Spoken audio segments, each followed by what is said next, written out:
Sports 56 Middays is delivered by FedEx.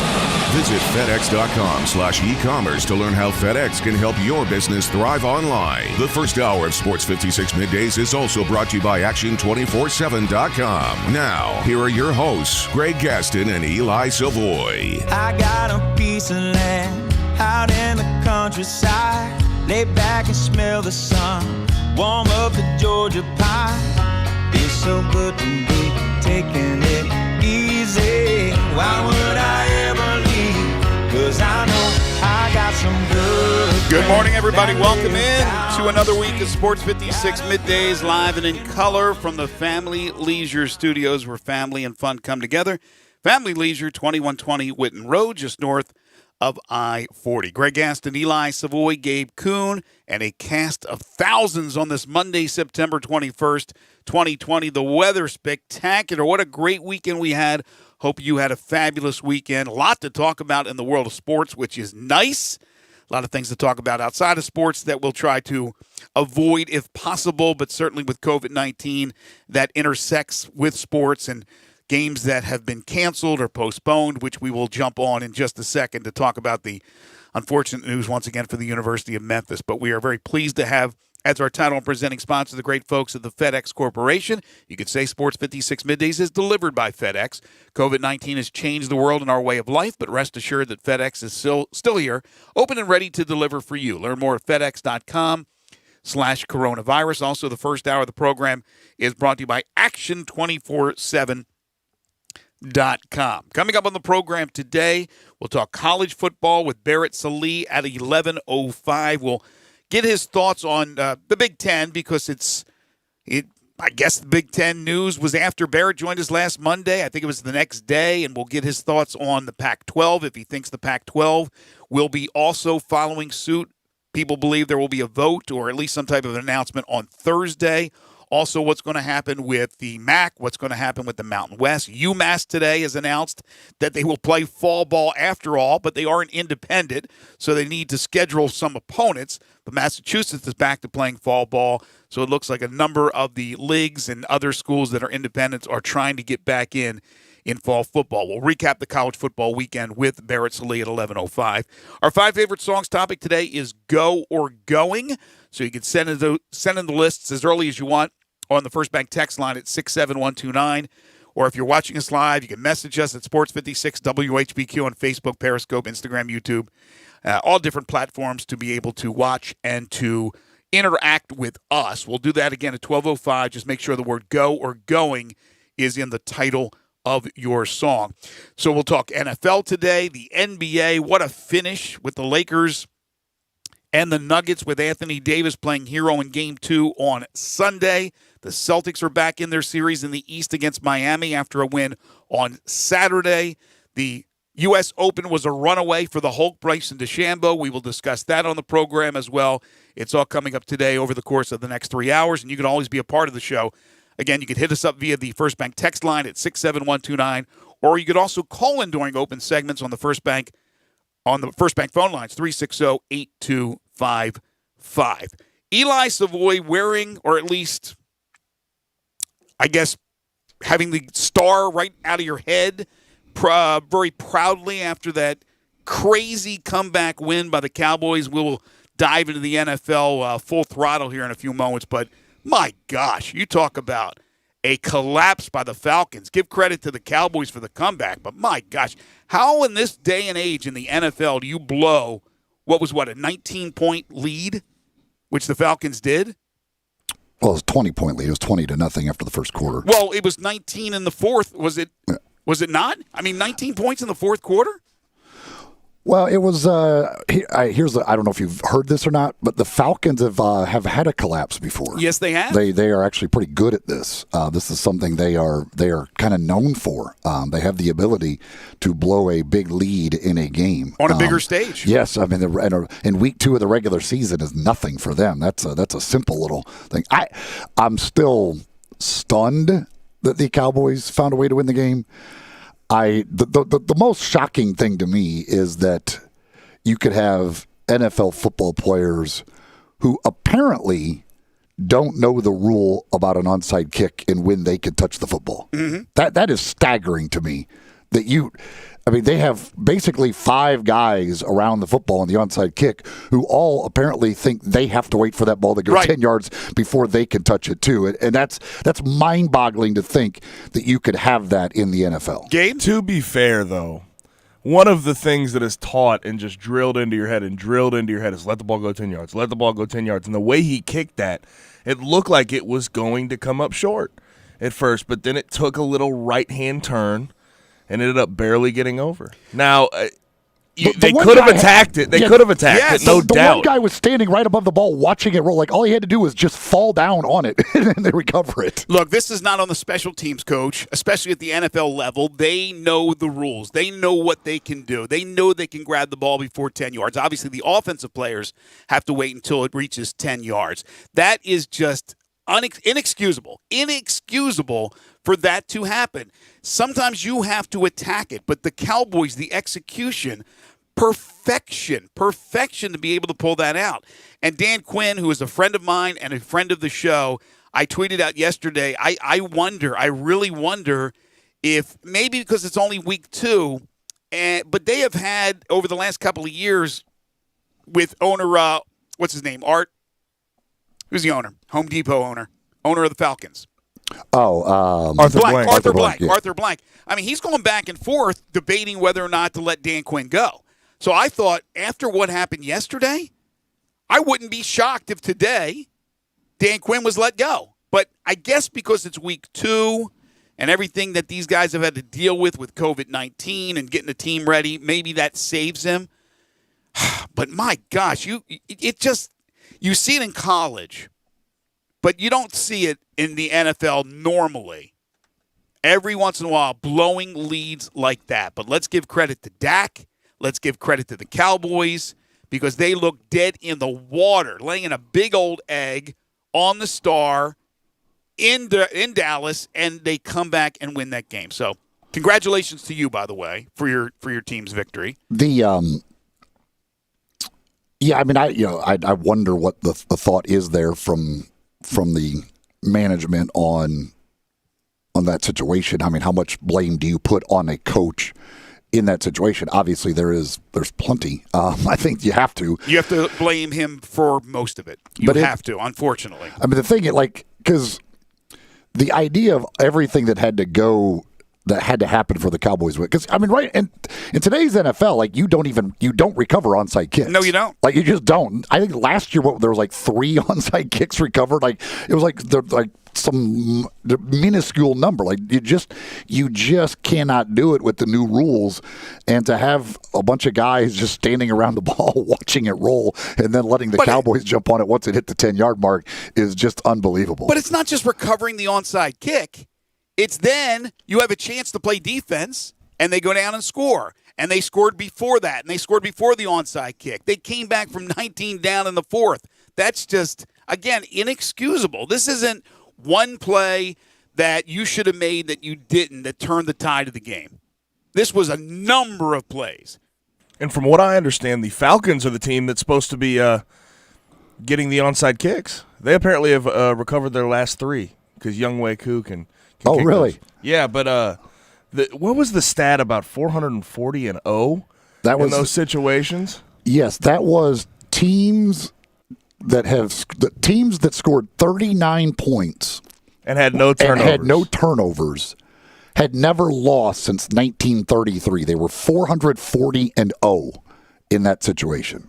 All streaks are made to be broken. So that's making some history there. That is quite a historic loss by the Falcons. How about that thing on ESPN where they give you the percentage of winning the game at certain parts of the game? You know what I'm talking about. I don't know what the name is. It had the Cowboy or the Falcons at 99.9% chance of winning. Well, yeah, again, 99.9. There's a lot of stuff that had to happen for that for you to find a way to lose that game. It's just like going back to the Super Bowl when they blew that. I mean, you had to do. There was a lot of stuff that you had to do wrong and the other team had to do right all together in order for you to end up losing that game. Well, Mike McCarthy was pretty close to opening up his Cowboys career as their head coach at 0-2. It was that close, and that would have been a disaster. And he made some weird decisions again. He made some weird decisions to these first 2 weeks of the season. I'm wondering about some of his decision making, but they did at least find a way to get this win, and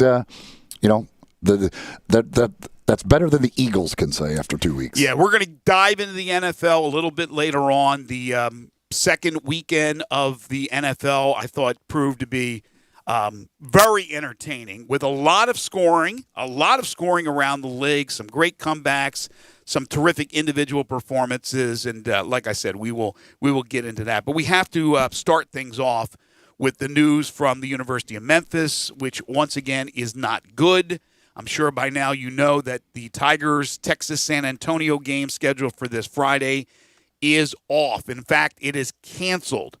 Okay, this game will not be made up. The school announced over the weekend because of COVID-19 cases at the University of Memphis. The Tigers did announce as well that they've added Stephen F. Austin for a home game on Saturday, November 21st. So I assume that takes the place of UT Martin, which is not going to be playing. They're not going to have that game. So they're making up that home game with Stephen F. Austin, but they're losing out on this game against Texas San Antonio.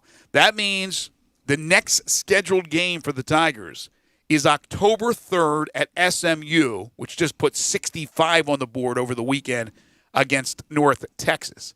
October 3rd, basically a month between games, between the Tigers opener against Arkansas State and this game, if it remains on the schedule for October 3rd against SMU on the road.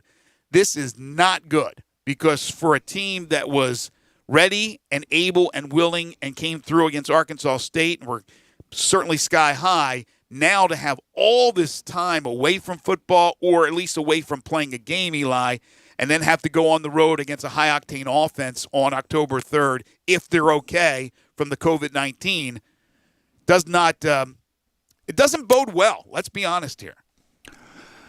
Yeah, this is an unfortunate circumstance. There's no doubt. I mean, it's one thing.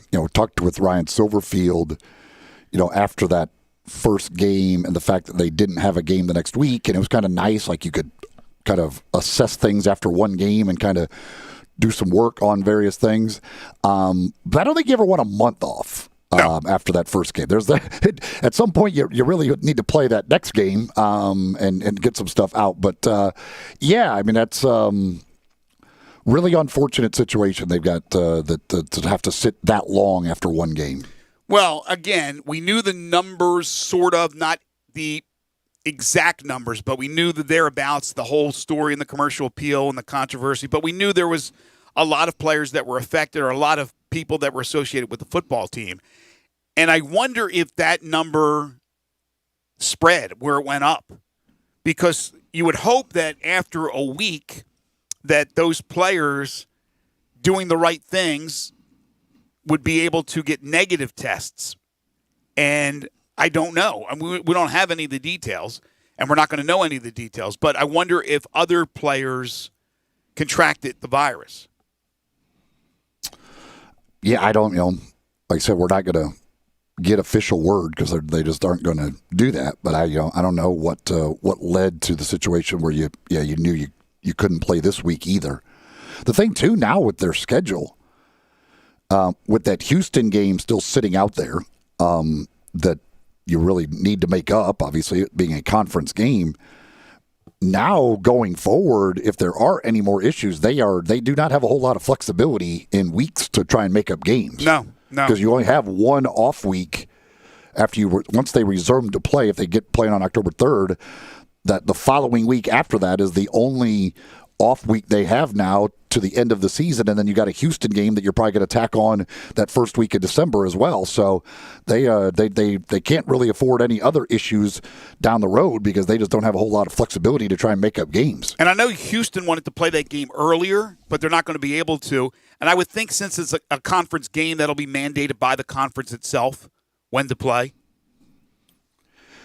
Yeah, I mean, they've got those first 2 weeks of December that they kind of had there as flexibility. But so Houston wanted to play earlier. To just throw it in there. I'm sure there's going to be other games that end up having to be played on those weekends because I don't think you're just going to play the rest of this schedule out without any other problems. Yeah, SMU, as I mentioned, played this past weekend and drilled North Texas 65-35. Shane Buechele, 4 touchdown passes. They will play Stephen F. Austin this weekend, again with a caveat, we think. And Memphis, as I mentioned, will play a game against Stephen F. Austin on November 21st. But that will be another game for SMU and another weekend where the Tigers aren't playing before the two on the schedule play October 3rd. So that news certainly not good. The news that the Tigers are firmly in both the coaches and the AP poll is good news. The polls both came out over the weekend. In the coaches poll, the Big Ten teams were included. The AP poll, no Big Ten teams as of yet. They will eventually get in there once they begin their season in late October. In the coaches poll, Memphis is number 20. Also in that poll, UCF 15th, Cincinnati 16th. So 3 teams from the American, and the University of Tennessee is 21st, a spot behind Memphis.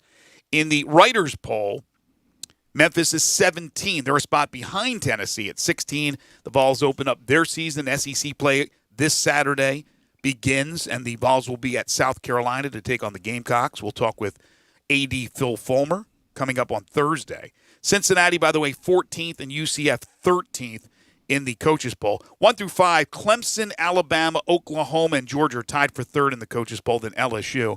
And in the writers poll, Clemson, Alabama, Oklahoma, Georgia, and Florida. So they have a difference there at number 5. They have Florida while the coaches have LSU.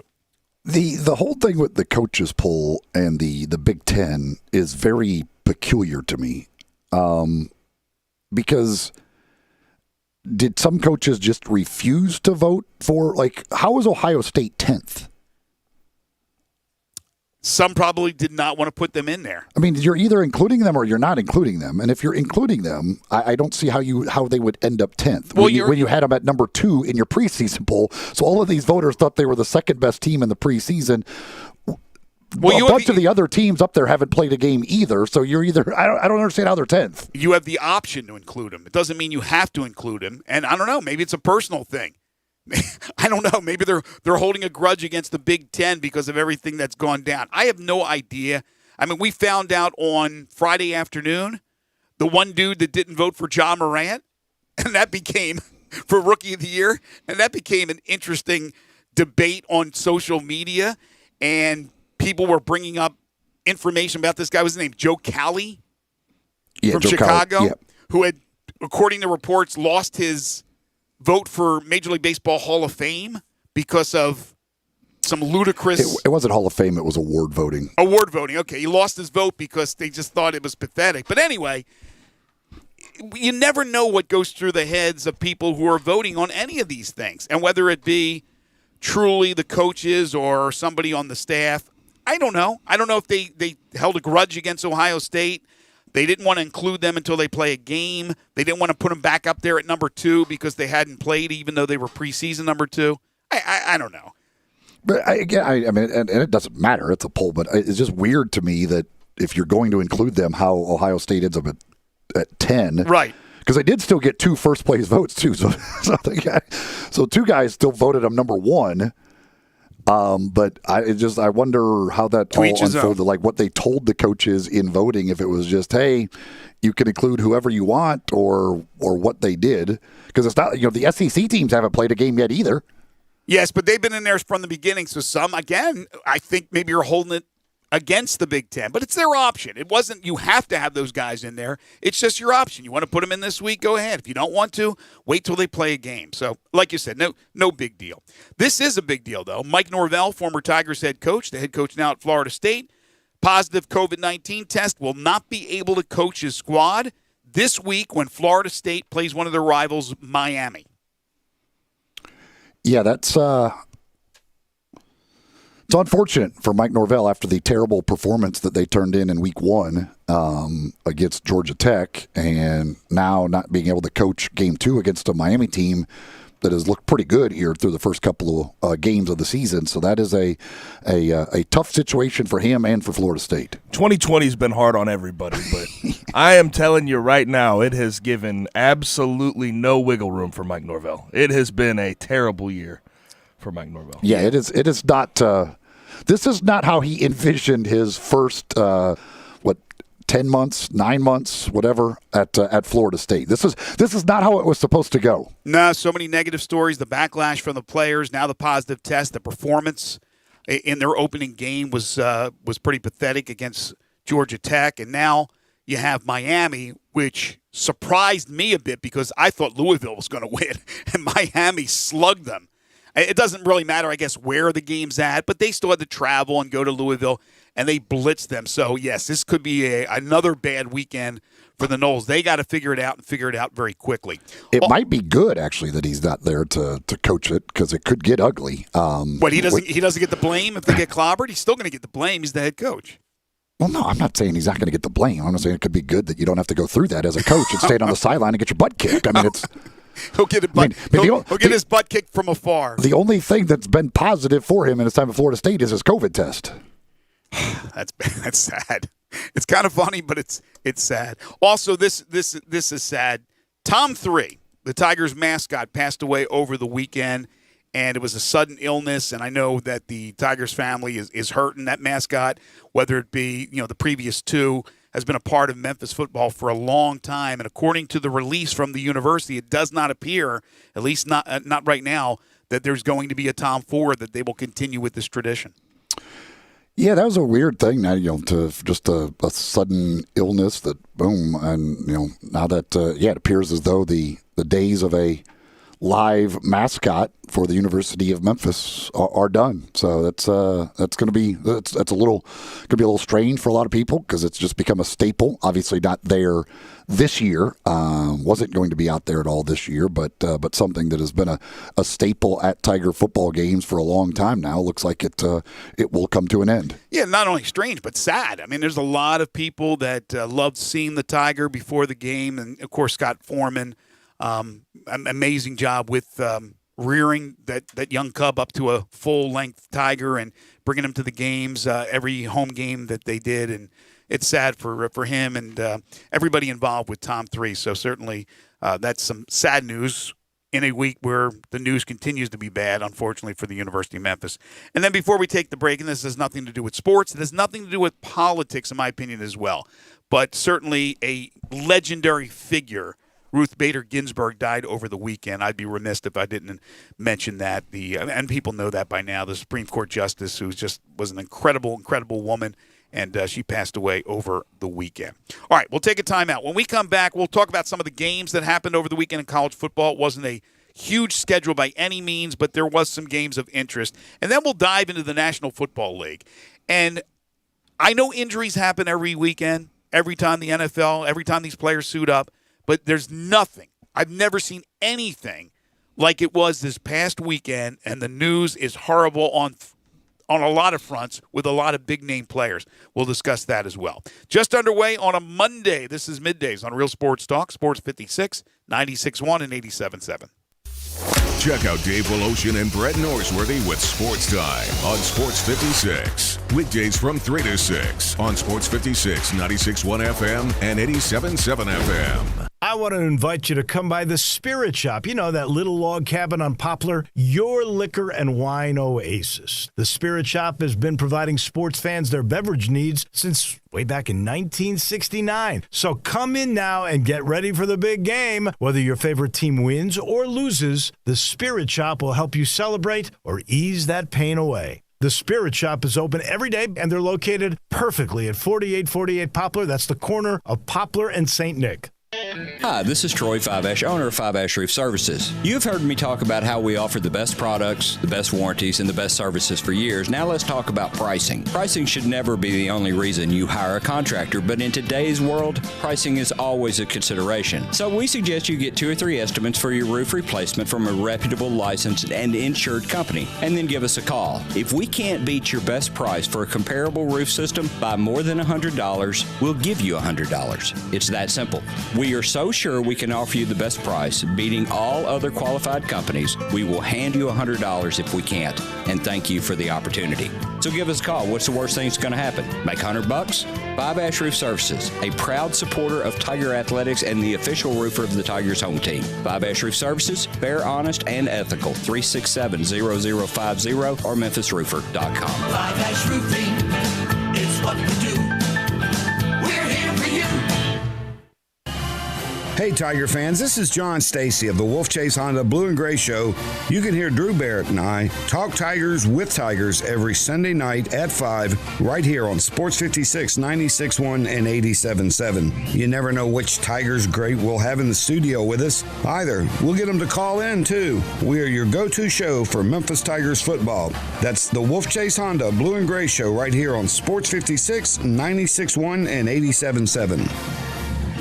Get ready to fall in love with driving again in your new Kia from Gossett Kia on the Pike. Get everything you want with the 2020 Forte, just $131 a month. Or hit the road in 2020 Soul, $148 a month. And transform your driving experience this fall in the all-new 2021 K5, now $189 a month. All 36-month leases in just $3149 due at signing. And you'll get peace of mind you can trust with a 10-year, 100,000-mile powertrain limited warranty. It's time to get your Kia on at Gossett Kia 1900 Covington Pike, or shop 24/7 at KiaCovingtonPike.com. Ask for Bobby J. He'll put you in a new Kia today.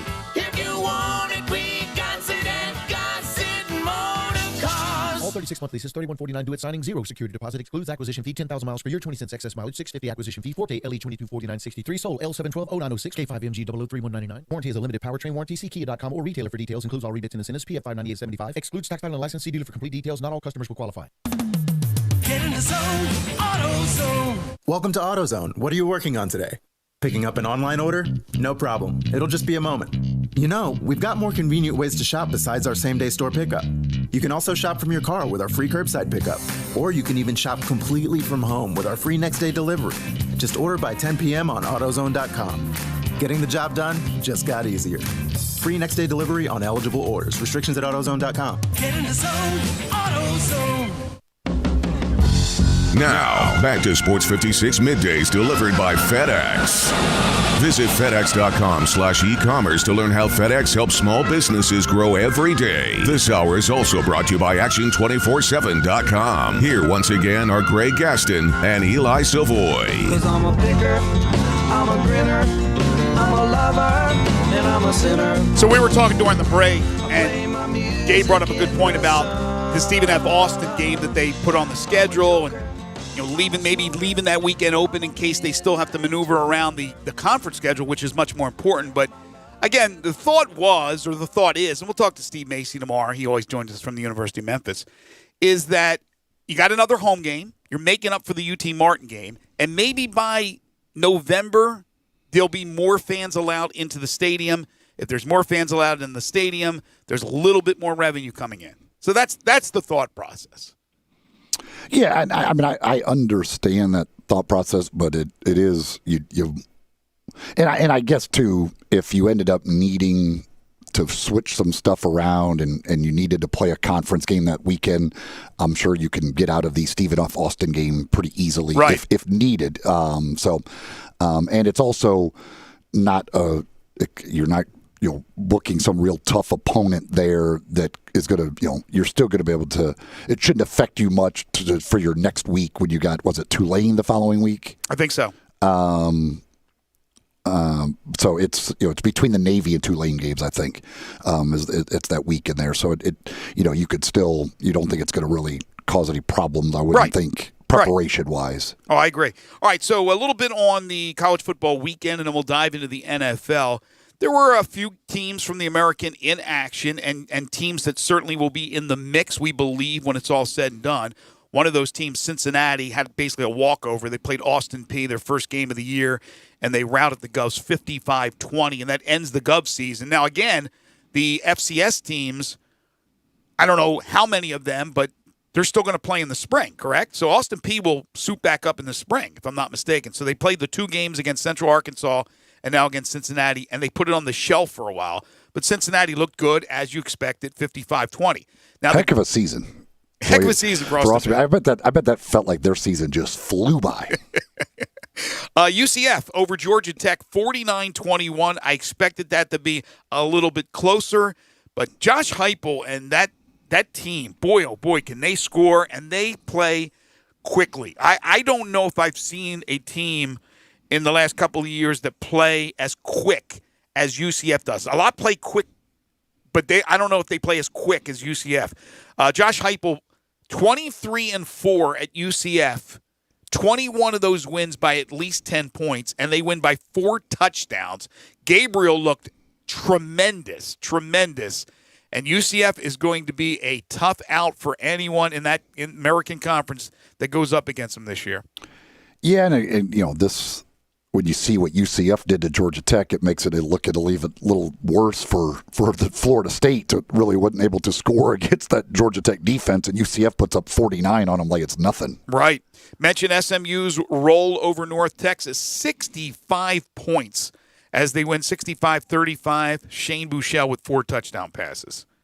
Man, oh man. Yeah, they looked a lot better than they did in their first game against Texas State. This looked like what Shane Buechele and that offense did a lot last year, putting up some big numbers. Against Texas State, it was a little bit of a struggle, but they just absolutely rolled in this one. That thing was ugly from the get-go. It was 21-0 like 5 minutes into the game. Right. It was never close. Tulsa, their game was close at Oklahoma State against a ranked team, and it was 7-7 when they attempted a field goal with a freshman kicker, and they missed the field goal. And everybody thought about the missed field goal last season against Memphis. And from that point on, Oklahoma State took over, but it wasn't a walk in the park for the Cowboys. They win 16-7. But a pretty decent effort by Tulsa. Their coach, though, clock management and things of that, just really, really bad for Montgomery. But Tulsa, I thought, for the most part, at least 3 quarters, put up a good battle against Oklahoma State. That's a great performance. I mean, they should have won the game. I mean, they had some stupid penalties that cost them big time, and yes, they had trouble getting some plays off on time.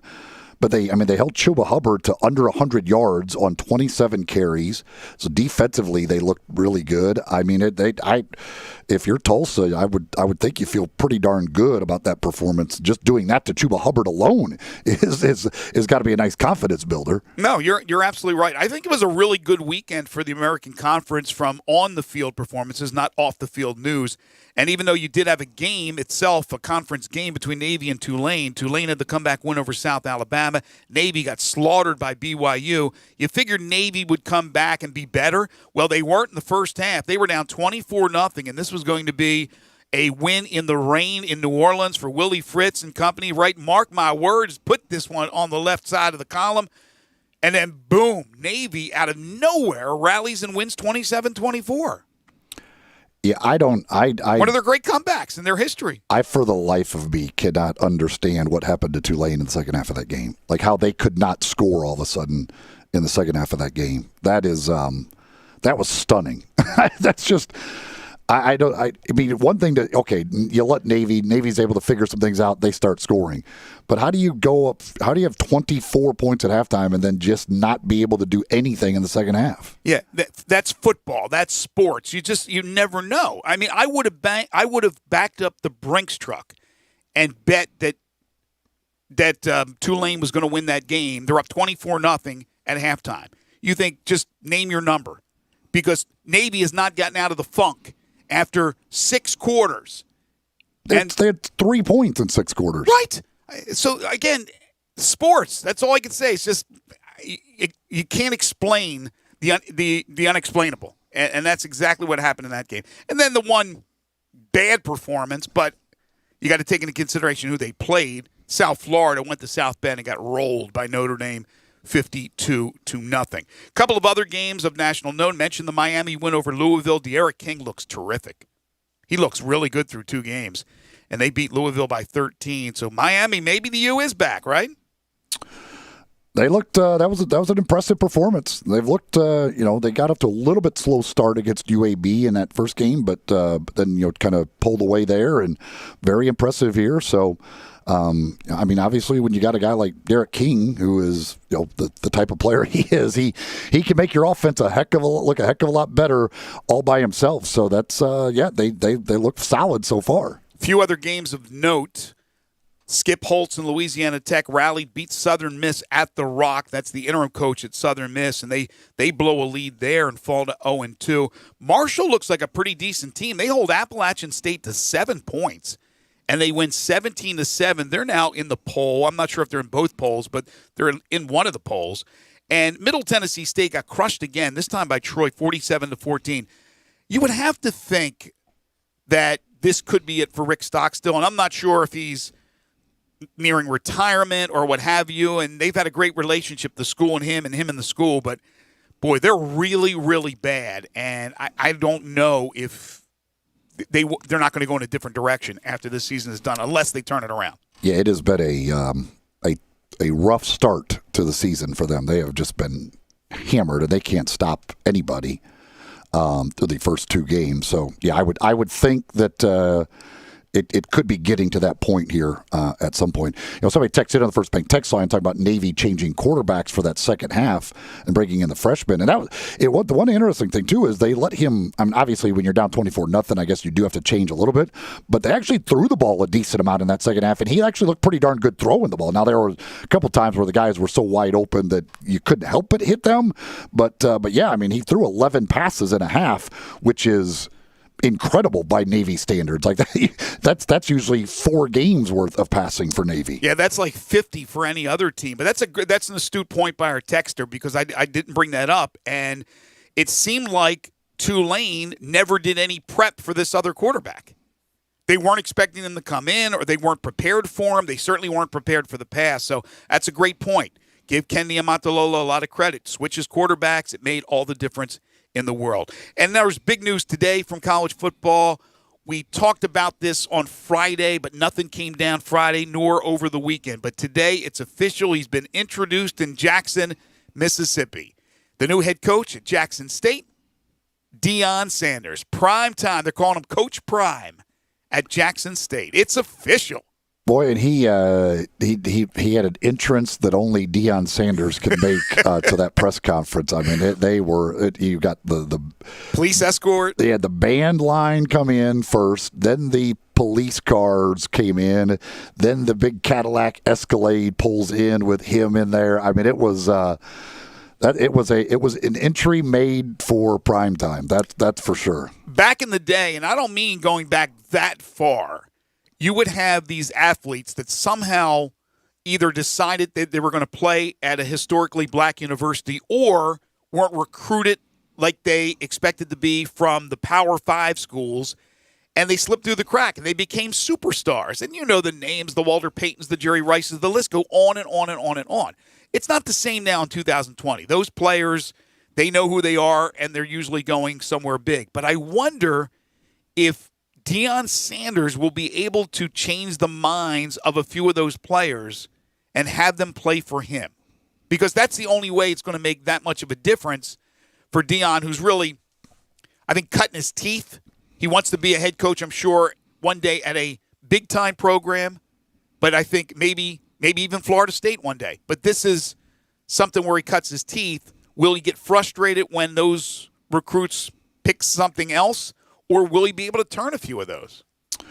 Yeah, it'll be just interesting to see how he's able to do as a coach overall. It's you're talking about there's obviously we have it here at Penny Hardaway in basketball. Of a guy who was an elite player in his time becoming then a coach, and sometimes that is difficult. And for a guy like Deion to go to Jackson State to do it, certainly it shows that he just really wants to get that opportunity to coach. But yeah, how he's able, how he's able to recruit, how he's able to coach. It'll be an interesting thing, and the fact that they're going to, we get to see him here in the Southern Heritage Classic. That'll be. I can only imagine what their games are going to be like now with Deion Sanders. Again, just look at his entry into his press conference, and you could see that this is going to be some fun. It's already an extravaganza when Jackson State and Tennessee State get together in Memphis, and now you add primetime. Oh my gosh! And think about this: with Kiffin,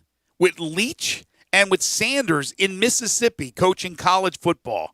I mean, how much bigger can you get as far as personalities? Yeah, it's hard to.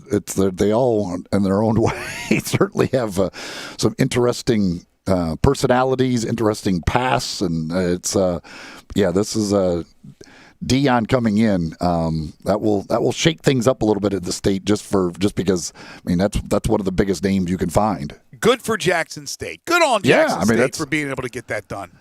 I do. I wonder how it how it went down, unfolded. Did he contact them? Say, hey man, I want to be here. How did this marriage happen? I'd really like to know all the intricacies of how this went down. I'm sure they've talked about it at the presser or are about to. I'm not sure the timing. I'm looking at video, but this video looks to be maybe a few minutes old. Maybe they haven't started the presser yet, but I'm sure they'll discuss it. My guess is that he had his people reach out to them because he was interested. Because I can't imagine now if it was Jackson State that had the hindsight to be able to, not the hindsight, but to be able to come up with that guy as a possible new coach. I mean, I'll give him all the credit in the world because you would normally not think of somebody that big in stature that's going to come and coach your program. Let's be honest here. But if they did, man, that's pretty amazing. I would think, though, that he had his people reach out to Jackson State. Lawn Solutions is a locally owned weed control fertilization company that serves the greater Memphis area. The owner is Brandon Holly.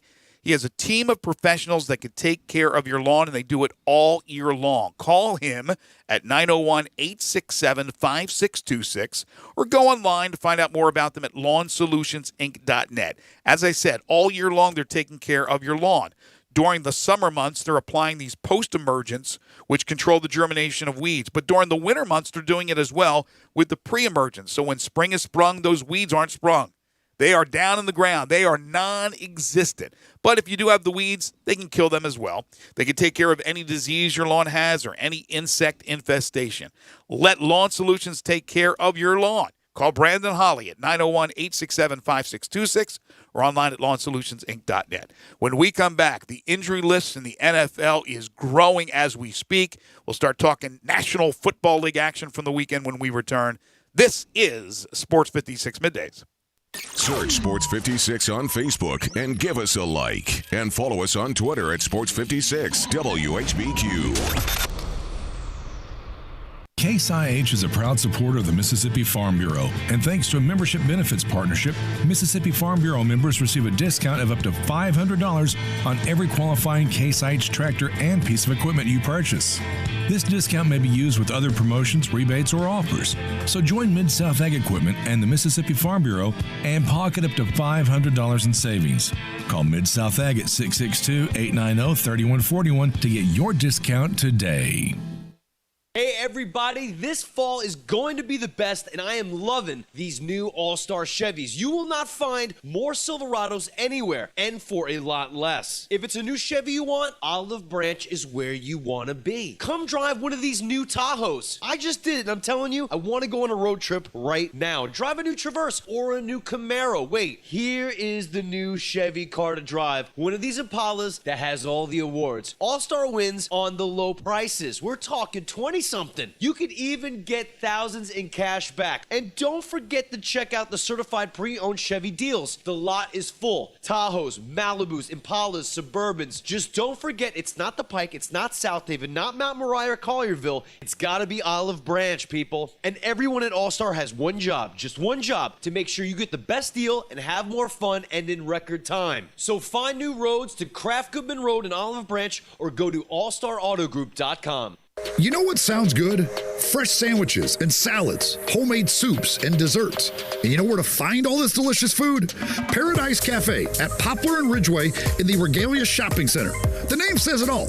Paradise Cafe makes their food fresh. Salads, sandwiches, cookies, and brownies. Hand-selected fruit, pimento cheese, even 4 kinds of chicken salad. The homemade soups change daily. They're said to be the best in the city. Try the signature turkey burger on ciabatta or shrimp salad on a croissant. Then top it off with a low-fat shake. Paradise Cafe has 11 kinds. Paradise Cafe, open Monday through Saturday, 10:30 to 2:30. Observing current social distancing guidelines with patio seating. Curbside pickup and delivery are also available. Fresh and homemade for you. That's Paradise Cafe in the heart of East Memphis at Poplar and Ridgeway inside the Regalia Shopping Center. You know what sounds good? Paradise Cafe. Hello? Hello, Mr. Crane. I'm calling about today's appointment. The tree is scheduled to fall on your RV at 2:14 today. Any way we can reschedule? We're really enjoying our trip. Oh, I'm sorry, but that's our only opening. Can it just be a little tree? Let me check. No, sorry, our file says it's a huge one. RV owners can't schedule when things go wrong on the road. That's why there's Progressive, a leader in RV insurance. Is it 2:14 p.m. or a.m.? You know, I'm not sure. Can I put you on a brief hold? Progressive Casualty Insurance Company and Affiliates. Now, back to Sports 56 Middays delivered by FedEx. Visit FedEx.com/e-commerce to learn how FedEx helps small businesses grow every day. This hour is also brought to you by Action247.com. Here once again are Greg Gaston and Eli Savoy.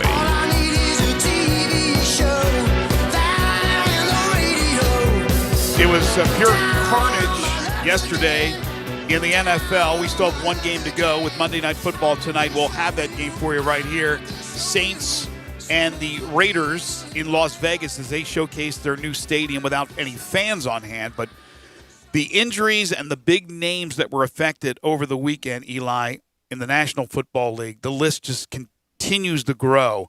But man, oh man, I guess we need to update folks, and certainly Wednesday when Sigmund joins us, it will be, I'm sure, a busy segment with him trying to decipher all this. Yeah, I mean, just the list of names, it's one thing when you have a lot of injuries. It's another thing, I mean, when you're just talking about some of the best players in the league going down with injuries like Saquon Barkley and Nick Bosa and Christian McCaffrey. Throw in the Jimmy Garoppolo and Drew Lock from the quarterback position, Tyrod Taylor, Devontae Adams. I mean, it's like a Pro Bowl team that was basically all lost, and many of them, some for the season, others just going to be multiple weeks, and others we don't even know yet. But man, they just kept coming one after another.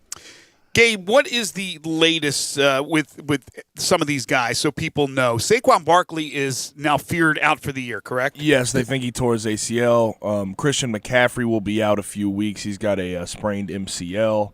Looks like Nick Bosa went down for the year. I think he tore his ACL. There's other guys around the league. Cortland Sutton's one, the star receiver for the Broncos, who's waiting on an MRI to see if he tore his ACL. So there has just been a ridiculous amount of injuries this weekend. Devontae Adams is a hamstring, so you would hope that that's not too serious. Paris Campbell of the Colts with a knee. I think you mentioned Drew Lock, who went down with a shoulder injury. He had to be replaced by Jeff Driscoll in the game for the Broncos against the Steelers. And actually, he didn't do a bad job. But with the 49ers are now 1-1. They're the only team in their division that's not undefeated, and they have injuries to Jimmy Garoppolo, Raheem Mostert, right? Mm-hmm. The running backs hurt, and then there's somebody, Bosa. I mean, they had Bosa, Solomon Thomas, both they believe are torn ACLs. Then Garoppolo, Mostert, and Tevin Coleman all also left that game. That's just unbelievable. Yeah, I mean, again, that is, the idea of just that was 1 week's worth of injuries. I mean, because Bosa and Solomon Thomas both had to be carted off. And then Garoppolo, I don't know. I mean, they don't know, I don't think yet exactly how serious that injury is, but it looks like he's probably going to miss some time at least. So that's brutal. And the obvious kind of question is this any result of the fact of the no preseason games, less preparation than before, and I don't know if there is anything to that, but certainly that's a heck of a rash of injuries for 1 week among star players. Well, there will certainly be some finger pointing as far as that's concerned, not having had the full preseason. Also, the 49ers with all their injuries, they're talking about the turf at the Giants-Jets Stadium. What's that called now? MetLife. And they have another game there, right? They have a game with the Giants, I believe. I believe they play there twice. Can you check that, Gabe, if the 49ers also play the Giants there? I thought that's what they said during the broadcast, but I whatever, if they think that has something to do with it, but there was another team playing, on that turf, and they didn't have a whole bunch of injuries. But it was there was a game that played last week, and there wasn't a whole bunch of injuries. I know, but there's going to be fingers pointed. They do. They play the Giants again at MetLife, so there's another game there. Also, over the yesterday, it's actually this week. So they're back to back. So they probably are not even going home. They're probably staying in the New York, New Jersey area. I mean, I can't imagine you'd go all the way back to the West Coast and back again. I would think that they're staying. We didn't mention the injury to the rookie Cam Akers out of Florida State, injured for the Rams. And with that injury, I think it also gave Darrell Henderson more of a chance. And Darrell Henderson, he's been dealing with, I believe, a hamstring. But he played, and he played very well. So he gets his first NFL touchdown run. He had 12 carries, 81 yards. He also caught 2 passes for 40 yards in the Rams' win against the Eagles. And then Antonio Gibson for the Redskins in a loss to the Arizona Cardinals by the score of 30-15. He gets his first rushing touchdown in the National Football League. So that was pretty cool to see Antonio Gibson and Darrell Henderson both hit pay dirt for the first time. Yeah, it's very, very nice to see that. But the one thing that's been weird so far that has actually been surprising for me with Gibson through the first couple of games, that Washington really hasn't gotten him involved in the passing game at all. Right. It's just been running the football. I think he had 1 catch for like -3 yards past week, and I think he may have had 1 catch in week 1. So they really haven't used that kind of aspect, which I thought they would be able to get him going in both, the running and the passing game. But so far, it's just been running the football for the most part for Gibson. I'm with you. I was looking at the box score, and I was shocked it was just the 1 catch for -3. So we'll start to talk about some of these games, and then we'll get back to it a little bit later on in the show because we won't have that much time to do it now, at least all the games. But the Titans and the Jacksonville Jaguars played one of those high-scoring games. There was a bunch of them yesterday. And the Titans win 33-30, and Steven Gostkowski with the game-winning 49-yard field goal. He had a 51-yarder earlier. He also missed a PAT. But it was Josh Lembo who missed the field goal and an extra point, which may have done in Jacksonville. Give Minshew a lot of credit. He got his team back in this game. He played pretty well. But Ryan Tannehill, 18 of 24, 239, 4 touchdown passes. Tannehill is just in control. He took over last year. He seems to have that confidence and that calmness that you want in a quarterback, and that's the Titans' first 2-0 start since 2008. Yeah, and he doesn't turn the ball over. I mean, he's just been extremely steady for them. You can't ask for much more efficient. And just kind of, and they all talk about the type of leader that he is. So he has been fantastic. That getting him could end up looking like one of the great steals of all time in the NFL. I mean, what he has done for the Titans has been amazing, and for the Dolphins to just give up on him. What does it say about Adam Gase and what he's doing now with the Jets? I mean, it can't say anything good about him. It certainly doesn't look good. That's for sure. I can tell you this is his last go around. Because if he doesn't get it done in New York, and it doesn't look like he will, I can't imagine he'll ever get another head coaching job. You think he even gets to the last week of the season? Maybe not.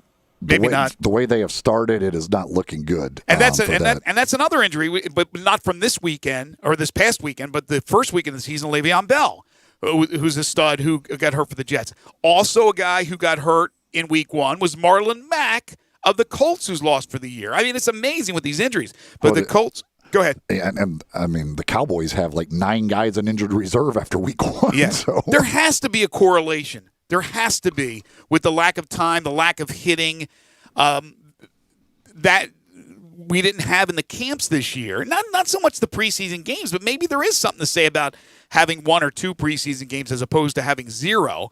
But I think because of the lack of contact and just not the hard hitting that we usually have in the camp, there has to be some sort of correlation. There's just too many of these injuries. But I mentioned Marlon Mack because I wanted to mention the Colts. Your Cowboys bounced back. My Colts bounced back in a big way. Defensively, they were absolutely incredible. They made Kirk Cousins look silly, and with 3 picks, and they forced some fumbles, and they got to Cousins for sacks. But also Jonathan Taylor, the rookie from Wisconsin, starting at running back now with Mack out, 26 totes, 101 yards, and a touchdown. So a nice win for the Colts, nice bounce back. Yeah, and I mean, if you look with what Jacksonville did with the Titans, I mean, that loss certainly doesn't look as bad. The Jaguars, through 2 weeks, appeared to be way better than anybody imagined them being. Right. When it looked like they were going to be the laughing stock of the NFL and, maybe win 1 or 2 games. So it doesn't look quite as bad, but yeah, that was the whole Minnesota. Well, I don't know what's going on. Like they just look awful, and I don't feel like they should be awful.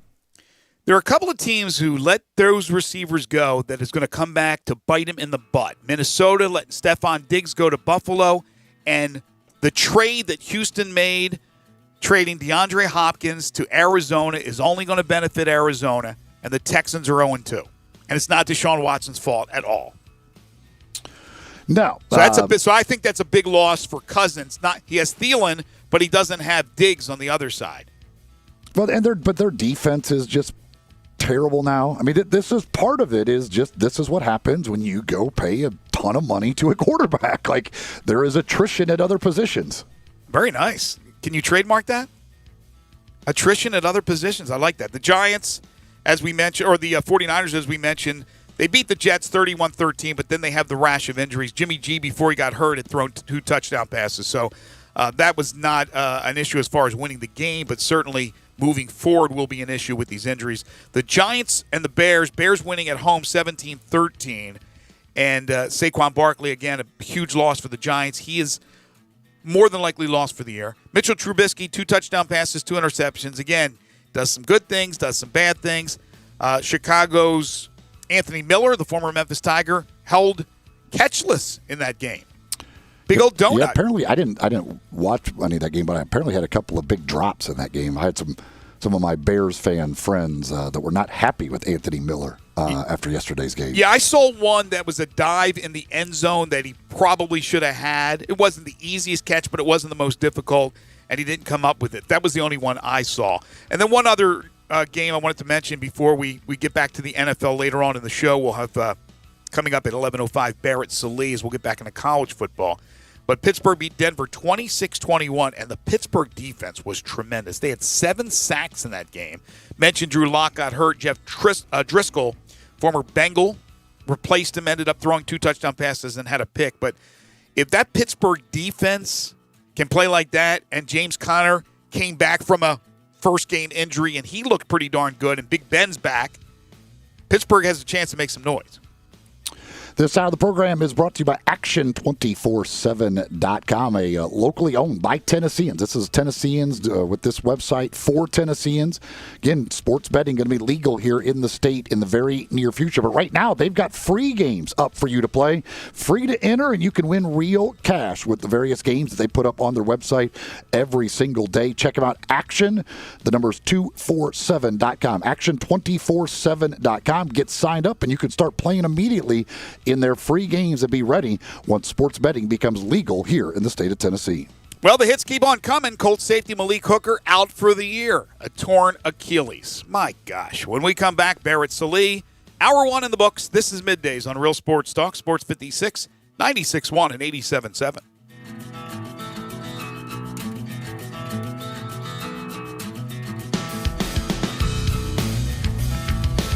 I'm here with outstanding team from Lexus of Memphis at 2600 Ridgeway. They're online at lexusofmemphis.com. Gary, tell everyone how they can experience the Lexus of Memphis satisfaction. Come in and be a part of our family at Lexus of Memphis. Experience the customer service that we provide to each guest like a member of our own family. If you're on the side of the road and you need us, we're there. If you need help with anything with your car, technology, Bluetooth, the app suite, we have dedicated team to help you with this in your journey with your Lexus. That's how they do it at Lexus of Memphis.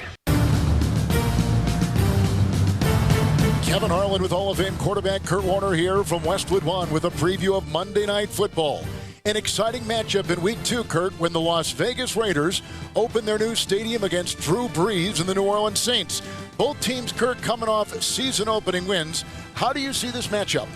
Well, I'm only going to mention Drew Brees once because I really want to see Josh Jacobs, offensive line of the Las Vegas Raiders, against this Saints defense that made Tom Brady and company look pedestrian last week. So Derek Carr, can they get that run game going? Can they score some points against the Saints defense? But obviously Drew Brees will be a key as well. All right, join us from Las Vegas for the Raiders and the Saints on Monday Night Football. Remember to listen to Westwood One's coverage of the NFL all season long. Right here on Sports 56, 96.1 and 87.7. As you get back to business, small things can make a big difference. Like marking safe distances with floor tape and posting reminders to wash hands. As always, Grainger is here to help, offering supplies and solutions for every industry. Free access to product specialists, 24/7 support, safety recovery guides, and more. It's part of our commitment to help you adapt and recover in these challenging times. Call, click Grainger.com, or just stop by. Grainger, for the ones who get it done. O'Reilly. When you need auto parts, O'ReillyAuto.com is just a few clicks away. We offer convenient options for you to get your parts quickly. Order online and pick up for free at your local O'Reilly Auto Parts store. We'll even bring it out curbside. Or you can have your parts delivered right to your door with free shipping on most orders over $35. Visit O'ReillyAuto.com. O'Reilly Auto Parts. Hello, Mr. Crane. I'm calling about today's appointment. The tree is scheduled to fall on your RV at 2:14 today. Any way we can reschedule? We're really enjoying our trip. Oh, I'm sorry, but that's our only opening. Can it just be a little tree? Let me check. No, sorry, our file says it's a huge one. RV owners can't schedule when things go wrong on the road. That's why there's Progressive, a leader in RV insurance. Is it 2:14 p.m. or a.m.? You know, I'm not sure. Can I put you on a brief hold? Progressive Casualty Insurance Company and Affiliates. Right now, Allstate has almost as many ways to save as there are types of music. Save for being a new customer. Save more for adding DriveWise. And save even more for driving safely. Visit Allstate.com or contact your local agent to get a quote. Find out how much you can save today. Allstate. Now that should be music to your ears. Not available in every state. New customer savings based on early signing discount. DriveWise is an optional feature. Savings vary based on how you buy. Subject to terms and conditions. Allstate Fire and Casualty Insurance Company and Affiliates, Northbrook, Illinois. It's buyback days. Hi, this is John Conway with Conway Services. Did you pay a big repair bill on your existing heating and air conditioning system this year? Is your energy-guzzling heating and air conditioning system on its last leg and you think it's worth nothing? Good news, it's buyback days at Conway Services. We'll buy back your repair this year up to $1,500 toward the purchase of select Carrier Infinity systems.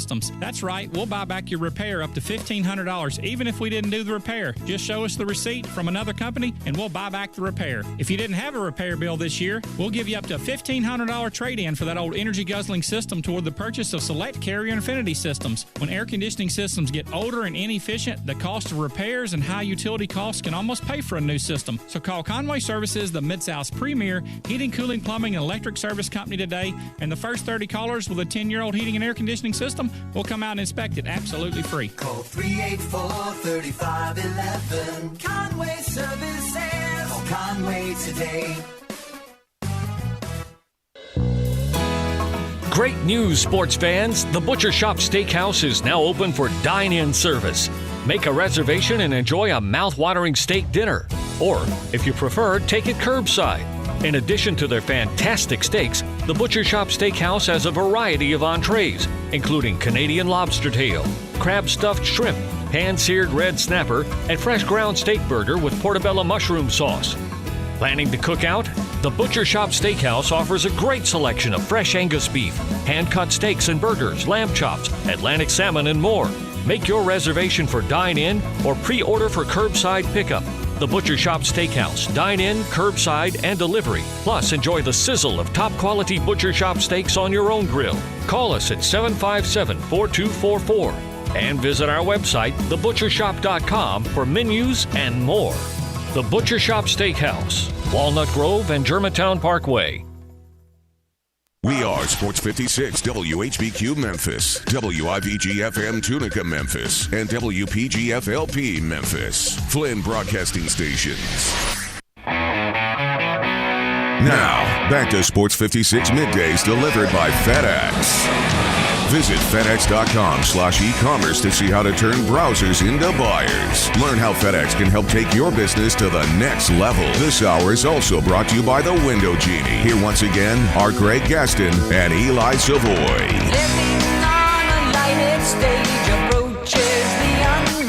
It's a spectacular Monday here in Memphis in the Mid-South. Following up after a great weekend weather-wise. This Monday, September 21st, 2020. It was perfect. Absolutely perfect. You just can't get better weather than this. Like that is absolutely the ideal weather. And we don't need to return to the humidity and heat of the summer, but I guarantee you we will. Greg Gaston, Eli Savoy, Gabe Kuhn. We are in the Family Leisure Studios where family and fun come together. Family Leisure, 2120 Whitten Road, just north of I-40. Sports 56 Middays delivered each and every day by our title and presenting sponsor, FedEx. FedEx can help provide global access for your business. Learn more at FedEx.com/e-commerce. Also, the second hour of the program is brought to you by the Window Genie, a trusted name in window cleaning, but they do so much more. I'm going to tell you about the specials they have going on and the holiday lighting that they're offering now. If you register by November 1st, you're going to save 15%. I'll give you all the details a little bit later on in the hour. But right now, it's time for Barrett Sallee. It's time to talk some college football on Sports 56 Middays. Joining Greg and Eli is Barrett Sallee from CBSSports.com, CBS Sports HQ, and Sirius XM Radio. Now, here's Barrett with Greg and Eli.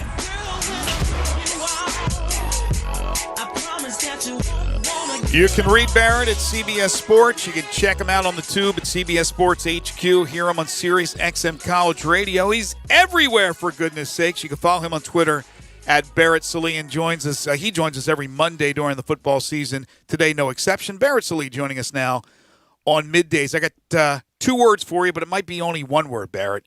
Prime time. Prime time. Prime time. Wow, did you see any of the video with the introduction today? I did. There's nothing like showing up to your new job with police escorts, band playing, and hopping out of a brand new Escalade. That was awesome. Good for Dion, man. Hey, you know what? That's why Jackson State hired him. Like they hired him for the name, for the players, and hopefully for them, the football acumen too. Use those taxpayer dollars to get those police out there escorting them in. That's right. If Jackson State just introduces any normal head coach that Jackson State would normally hire, there's like a few mentions of it. Oh, by the way, Jackson State hired this guy. As it is, there's videos all over the place of the entrance and everything else. I mean, it brings a whole bunch of attention to that school that they would not get normally. It does, and to do it during college football season when, the big conferences are playing and obviously, the lower level conferences are not, it at least gives people a reason to talk about Jackson State football. And, you get to discuss that for the next 3-4 months, and there's a season around the corner. And so, yeah, I mean, look, we'll see if it works. Dion obviously wanted a job. He was mentioned for the Florida State gig. He was mentioned for Arkansas and some others. So clearly his camp has been pushing for him to be a college head coach. And, we'll see what happens. I'm excited to see what he can do at Jackson State. Obviously, there are plenty of players to choose from in the state of Mississippi. And I think being primetime will be a pretty good recruiting tool for him. From an entertainment value, rank these three Mississippi college football head coaches: Lane Kiffin, Mike Leach, and primetime. Entertaining? Man. Definitely Dion. See, I think Lane and Mike have different sort of I don't know, personalities. Like it's almost like they're on opposite ends of the spectrum. Although I do think Lane sort of gets known for the brash, young, crazy man that was picking fights with Urban Meyer back in 2009. That's really not him. He's actually, I guess, he's more laid back. He's kind of comfortable with his place in life. I would say because of that, Mike Leach might be more entertaining just because I don't think Lane's going to tell you – he's not going to be that guy from 2009, and he hasn't been that guy for a long time. Yeah, Lane will do some stuff on Twitter like that will be kind of funny, maybe like once in a while, just like little kind of pokes or something like that. But Leach just has like the press conferences and stuff where he could just kind of go off the rails and just be talking about something completely random that is just priceless. But in all seriousness, guys, though, and I know it's a lot tougher to get a player, obviously, at Jackson State than it is at Ole Miss and Mississippi State. But those two coaches can't be real happy that Deion Sanders is now recruiting Mississippi kids. No, because a lot of kids now realize that if you're on the back end of an SEC recruiting class, then are you really going to play, or are you going to have to transfer? If you're not one of the top prospects, and if you sort of get offered late and weren't part of the pecking order or big or high on the board, would you rather wait your turn there for 3 years, 2 years, or would you like to go to Jackson State, be coached by Primetime, who obviously has plenty of NFL connections, and get essentially the same shot at the NFL? A lot of kids understand that. That's why you see Troy being successful. That's why you see other schools have a ton of success at the Group of Five level. And the same thing, I think, can translate to where the Jackson State and the other HBCUs. If Deion and other guys are around those players, making them better every day. So, Barrett, coming off of a rough week, the Big 12 had one team in action over the weekend, and it was Oklahoma State, and looked like, okay, here's their chance to really show that this is a team that's in the top 15 in the country, one of the best players in the country, and they barely were able to get one over Tulsa. What the heck is going on in the Big 12? Yeah, part of that was Spencer Sanders getting hurt, but it's a Big 12. Right now, it just feels like it's Texas, Oklahoma, and then a huge drop. And that's surprising because I do think Oklahoma State can be really good. I wonder if it's more Spencer Sanders being out or if it was just Oklahoma sleepwalking, because they didn't look great when he was in there either. But I would still reserve judgment on Oklahoma State because of the star power they have. And I think that is certainly something that matters. The rest of the conference, I mean, man, you were the punching bag during last week, or during the entire week last week, and the only game you have is Oklahoma State, and they don't look great. It's going to take a little while, and really when you see what UCF did, and when you know what the Sun Belt's capable of, and you know the Big Ten's coming back, and we'll see what the Pac-12 does. You could get off the worst starts if you're the Big 12, but this is not exactly the best start you could have gotten off to, especially considering they're not going to have any other frame of reference. Yeah, exactly. Barrett Sallee joining us, college football writer for CBS Sports, television at CBS Sports HQ, and on Sirius XM College Radio. You can follow him on Twitter at Barrett Sallee. His new tenure as the head coach at Florida State for Mike Norvell, an old friend of the show, could not have gotten off to a worse start, and it continues with the news of the COVID-19 positive test. Yeah, this is a very 2020 version of Florida State. It's just, it's honestly, I don't know how much of an impact the positive test is going to make because, yeah, he's quarantined, but you can quarantine and still have an impact during the week. It's not like he's just going to be in complete isolation and not talking to people. He's going to have at least a say in what goes on. On the field, we'll see, but it's so rough for a program that obviously already came out laid an egg. You're going into a rivalry game. You have basically zero momentum against a rival that has a ton of momentum, and now your coach is gone. It's sad. I hope he feels better. It sounds like he's going to be all right, but man, things have gone from bad to worse at Florida State, and we'll see what this week has in store because if they lose to Miami, you could see kids starting to jump ship. And I can't see how they can beat Miami. Miami looked great at Louisville. They do. They look awesome. Rhett Lashley's a really good coach, and I know he got all the airtime, rightfully so. But when you put him in charge of that offense with those athletes, and they can run a super simple playbook out of every single formation all day long and have success. I don't care how bad Louisville's defense is.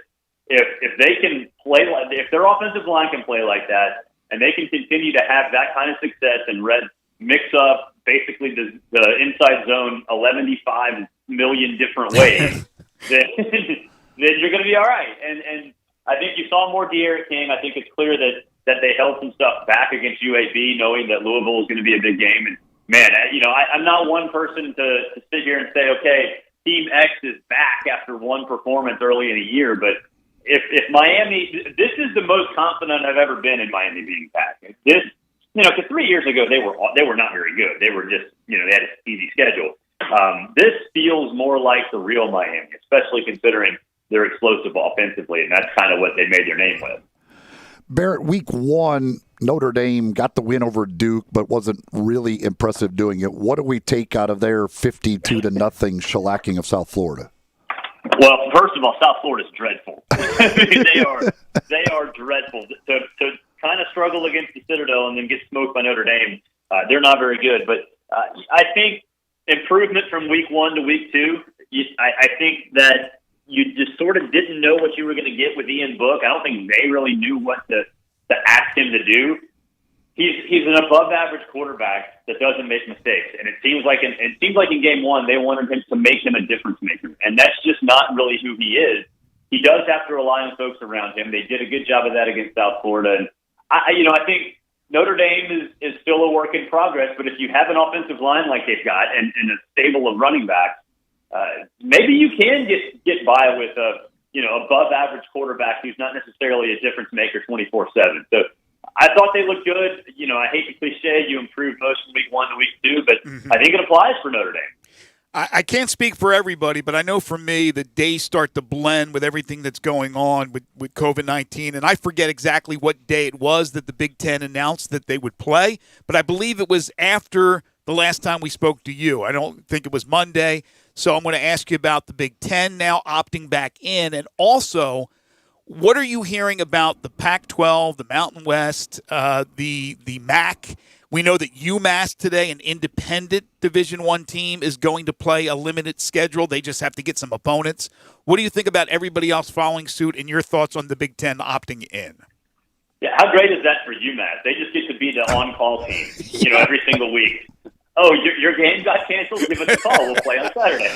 What a great thing for a coaching staff to try and prepare week to week. Like who we playing this week? Oh, okay. Let's find something out about them. I guess it's funny. We have a few of those in Division I AA that are playing either like the partial schedule in the fall and then the full schedule in the spring. Stephen F. Austin is one that keeps jumping on people's schedules, but UMass is actually 1A, and they're on call. I love how you describe. They're literally just going to play football game X, where you get paid. Good for them, man. That's not a bad plan.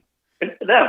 The Big Ten's all about saving face. And there are people who try to explain away that the Big Ten did this the right way and blah, blah, blah, blah, blah. It's just a bunch of baloney. That's not true. And good for them for playing. I think the plan 8 games in 8 weeks, they kind of backed themselves into a corner where they had to do that. It's dumb, and it's not going to work very well, but they had no choice. That's kind of where they felt the safest, and so we'll see what happens with with games getting moved or postponed. How much does that impact the college football playoff? I'm just excited we get to see Justin Fields for another season, even if it's a shortened season, and I do think now that clearly the playoff was top of mind, that it's abundantly clear that everything they sold us in early August was just to try to save face or try to lead the way and try to be the trendsetter. And when nobody followed except for the Pac-12, they had to tuck the tail and come back. And the Pac-12, I think they're in even a worse spot because they've got to announce something. Otherwise, you can't make the college football playoff if you have 4 or 5 games. That's not a rule, but it's not going to happen either. So they've got to find a way to squeeze something in, and it's going to have to start in late October because I just don't see how you can start in early November and still provide enough of a resume. So what's the point if you can't get it in before the college football playoff? I don't know what the point would be. With the Big Ten, the third time is a charm, and so the third schedule they have now released for this season. Anything you take away from their schedule? This one that we actually think will get played. Well, the only thing that really stood out to me is they really screwed Nebraska over. Yes, they did. Oh, you're gonna sue us? Look, here's the early part of your schedule. Go nuts. And those opponents were on their schedule anyway, but. I'm pretty sure Adrian Martinez didn't want to come out of the gate and have to be at 100% and have everything clicking. So that was really the only thing. Michigan, Ohio State, I'm excited about that one. But I think again they didn't leave themselves any margin for error, and that's the one thing more than anything else that really jumped out to me is that how are you going to do this? Is this going to be set in stone? Are you going to have to move that schedule around and have Purdue play Minnesota when their other opponent gets COVID? I think there are a lot of things that you have to worry about if you have that kind of schedule. And so the one thing to me that really was above all else is that it's not going to be that. The schedule got released on Saturday, but it's not going to play out that way because there's so many moving parts. What the thing that was interesting to me about the Michigan-Ohio State game is I thought maybe they would schedule that one a little earlier just to make sure that if there was any issues, they had time to reschedule it. Because where it is, if something were to happen, you can't make that game up. Right, but I'll play devil's advocate. Would you want to play it early if you know that what we've seen already is that you've had domino effect throughout college football of teams playing each other? Yeah. Would you want to run that? I don't know the answer. I agree with you. I just think that there is another thought process that might at least make playing it earlier in the season be less desirable. But neither one of them are good ideas. Exactly. I didn't know. I was just wondering how they would handle, because obviously that is let's be honest, that's the one game in the Big Ten that everybody absolutely wants to absolutely see get played. Well, nobody knows how they're going to handle it because there's no plans, I think, in place for this unprecedented stuff. So I think they kind of take it as it comes. But I think it's an interesting point you bring up, Eli. Barrett, one more thing. While the Big Ten has to wait still another month before we get to see games, the SEC cranks up this Saturday. And I think it's really going to feel like, I know it's college football up to this point, but it's really going to feel like college football this weekend. Let's be honest, when the SEC starts to play these games. So which game or two are you really interested in seeing in week number 1? I'm really excited about Auburn, Kentucky, because Auburn has so many questions to answer along the defensive line, and Kentucky's offensive line is one of the best in the country. So I want to see how Kentucky comes out with Terry Wilson and how they try to attack that Auburn defense, because I do think there will be some holes there. Auburn's got one of the best linebacking corps in the country, but up front on the defensive line, still a lot to be questioned. And then, when you have Auburn's offense with Bo Nix really being the only thing set in stone, how much can that offense take pressure off that defense? I don't know. Kentucky's defense is always, at the very least, well coached. And then I'm really excited to see Tennessee and South Carolina. I'm pretty high on the Vols. I think they'll be a solid team. I don't think they're going to be, division championship caliber, but their floor is going to still be pretty high. And then Colin Hill, surprise, starter at South Carolina over Ryan Holinsky. That's Mike Bobo's boy. He came with him from Colorado State. So I'm interested to see how, he operates and just what that offense is going to be, because Mike Bobo, he's sort of been all over the place with how he describes it. And I hope for South Carolina's sake, it doesn't revert back to Georgia circa 2007 or 2006, but he has made some comments to the effect of that might be how they go down. Jeremy Pruitt, by the way, I'm reading Teresa Walker's tweet here, has not heard anything yet from the SEC on the Cade Mays situation. The NCAA has given them the approval, but they haven't yet gotten it from the SEC, so I don't know if we'll see Cade Mays in the game against South Carolina. I think we'll see Cade Mays. I think we'll see it. The NCAA doesn't approve something with the SEC going to say no. I think it's just a matter of time. I don't know what process the SEC has to go through or if they have to go through one at all, but he's going to be eligible. Yeah, there's no doubt in my mind. Yeah, I figured it was a mere formality, but I was surprised it's already Monday of game week and we haven't heard yet. But I'm sure you're right. In the next couple of days, we'll hear that. Barrett, which one of the two new coaches we talked about in the state of Mississippi, which one you give a better chance this week? Well, Lane and Ole Miss. Not that I don't think Florida's good. I just don't think Mississippi State's good at all. I don't think that's going to work at all, especially against LSU, which still has dudes. That is just, it's not going to fly to me if you're going to have an offensive line spread out 15 feet apart from each other and expect to block defensive linemen who are 330 pounds and run, 4.9 40s. That's not going to fly. So I don't buy that. And sure, Florida is, I think, a really solid team. I've been picking them to win the East, but it's in Oxford. They've got weapons, and they've got Lane. And to me, that gives them a puncher's chance in basically every game. Great stuff as always, Barrett. You can follow him on Twitter at Barrett Sallee. You can read all his great stories at CBS Sports. Watch him on TV at CBS Sports HQ. And listen to him on Sirius XM College Radio. Again, check him out every Monday right here on Middays during the college football season. Barrett, thanks as always. Have a great week.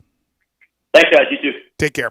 What is the pronunciation, or how do you pronounce the Missouri Field? Is it Ferret Field? Faurot Field. I'm reading this tweet. It's going to be 25% capacity for their game against Alabama. They're expected to pipe in artificial crowd noise pending SEC approval.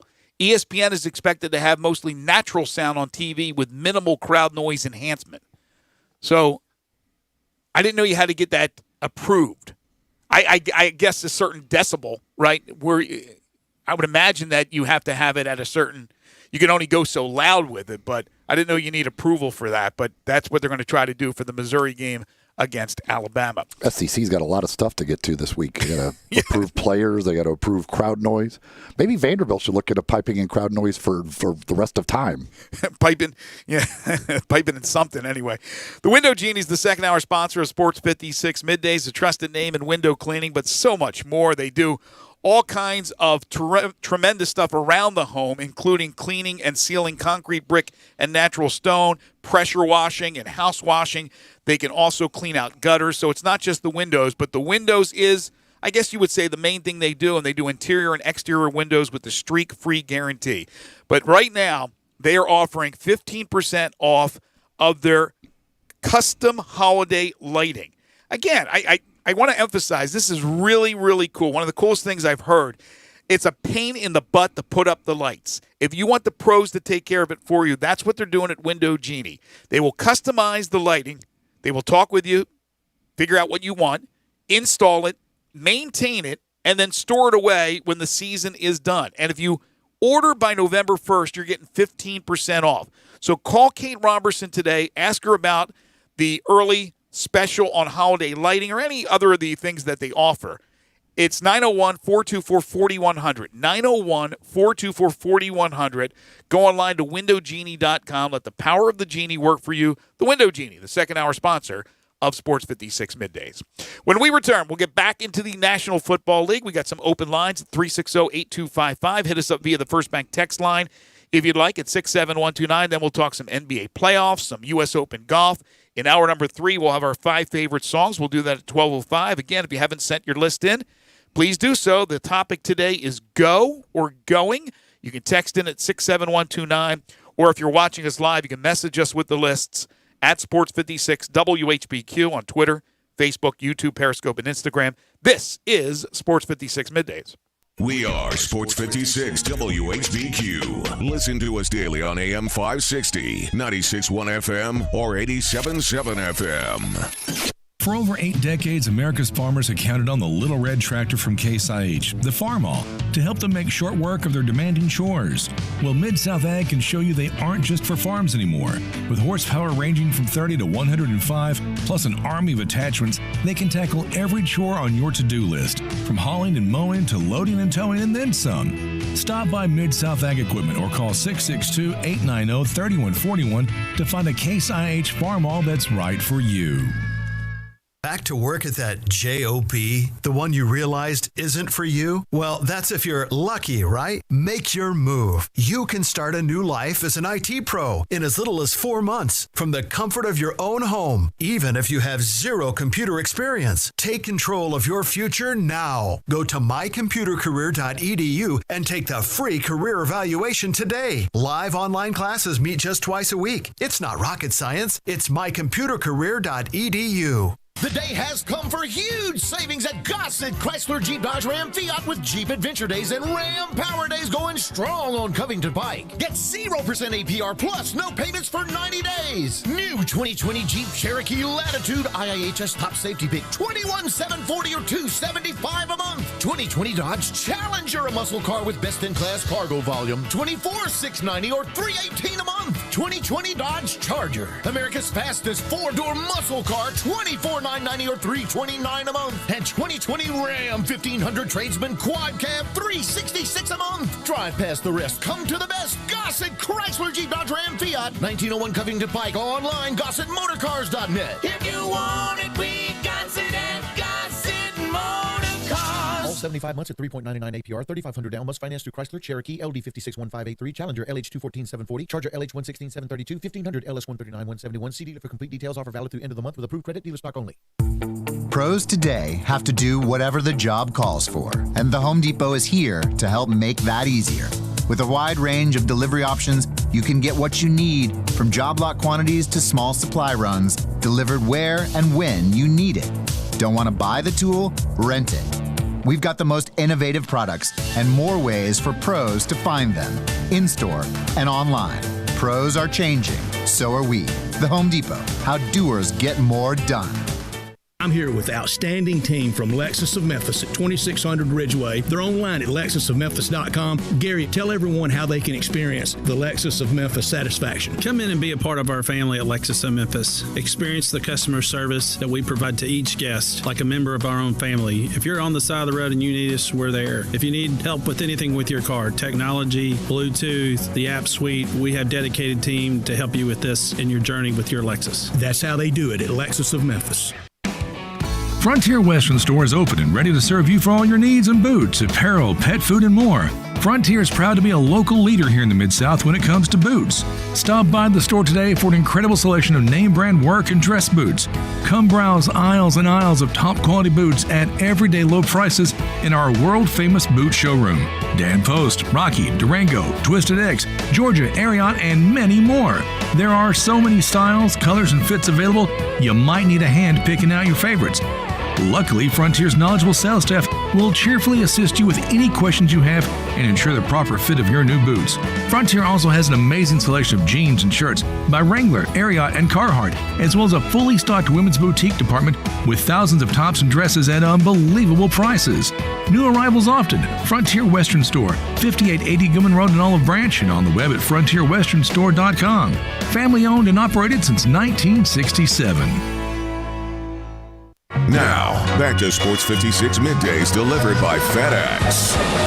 Visit FedEx.com/e-commerce to see how to turn browsers into buyers. Learn how FedEx can help take your business to the next level. This hour is also brought to you by the Window Genie. Here once again are Greg Gaston and Eli Savoy.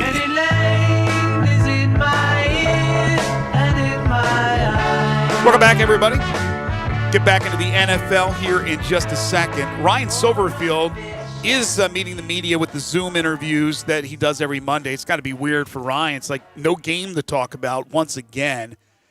So he said he got a chance to sit down this past weekend, talk to other college coaches, and every team is experiencing the same thing Memphis is. I wouldn't say the exact same thing. I don't know if there's any team that I can think of off the top of my head that is going to play a game, a first game, and then not play a second game until a month later. Right? I mean, everybody's going through the COVID-19 positive test, losing players, missing practices, even missing games. But this is pretty extreme, is it not? Yeah, I mean, obviously having the month off is pretty extreme, but it's also, others haven't had to worry about it because they haven't, SEC teams haven't had to play yet. So but I mean, you look at Virginia Tech with Justin Fuente. He said again, they're hoping they can play this weekend, but they don't even know yet for sure. Right, but there's still a difference between, in my opinion, playing a game and then not playing another game until a month later. One thing is being delayed, but you haven't stepped on the field yet.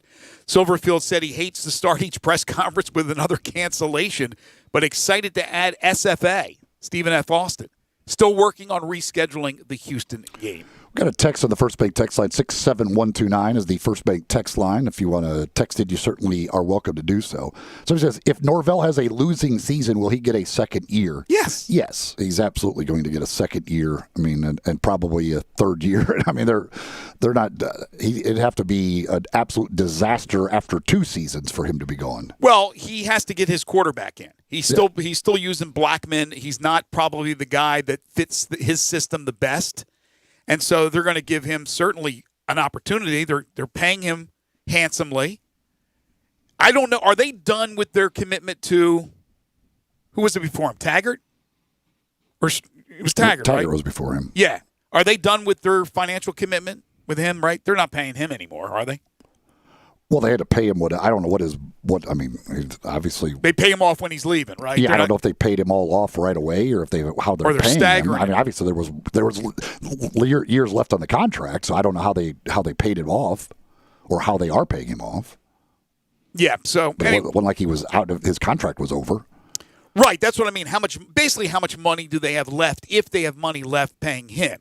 Because again, in this day and age, right now with the situation that we're in financially, even a Power 5 school and a pretty lucrative conference like the ACC, they're going to be a little bit more, I guess, stringent with their money. They're going to pull the purse strings a little tighter.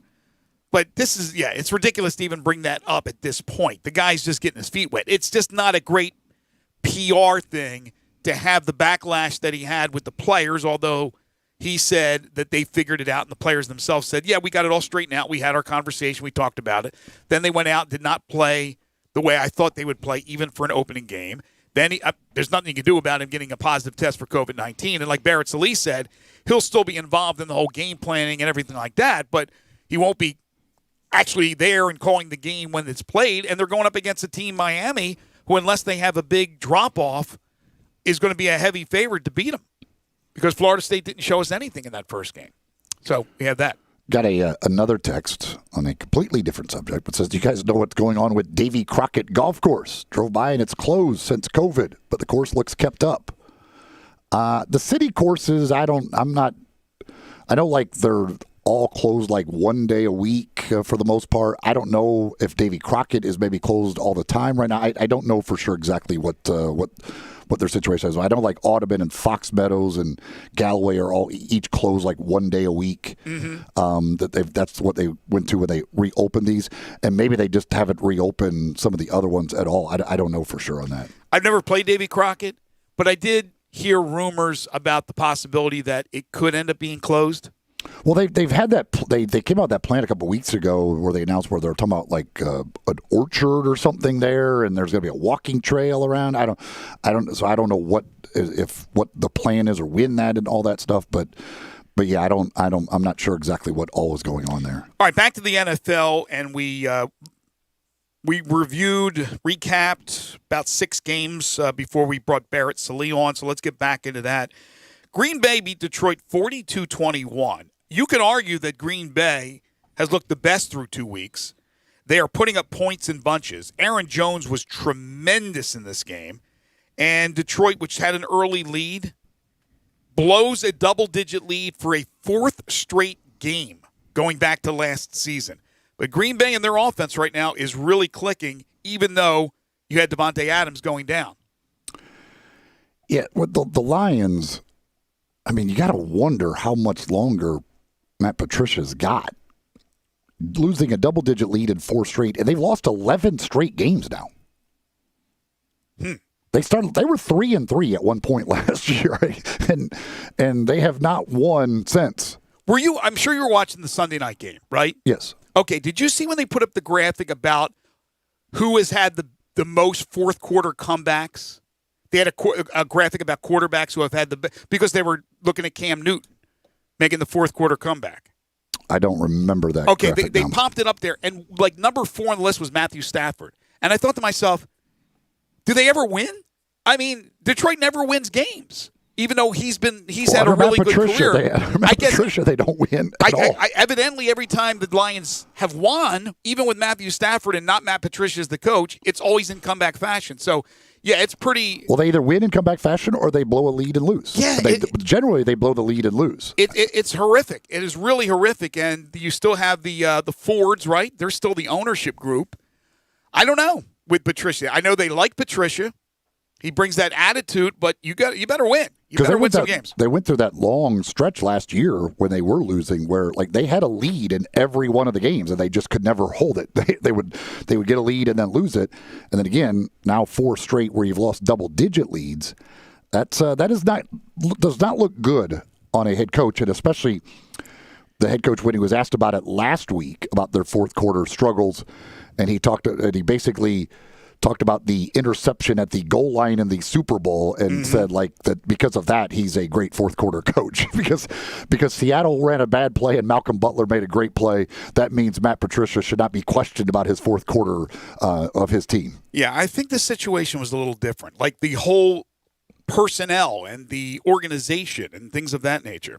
All right, the Rams over the Eagles 37-19, and for the first time virtual reality booing took place at the Link.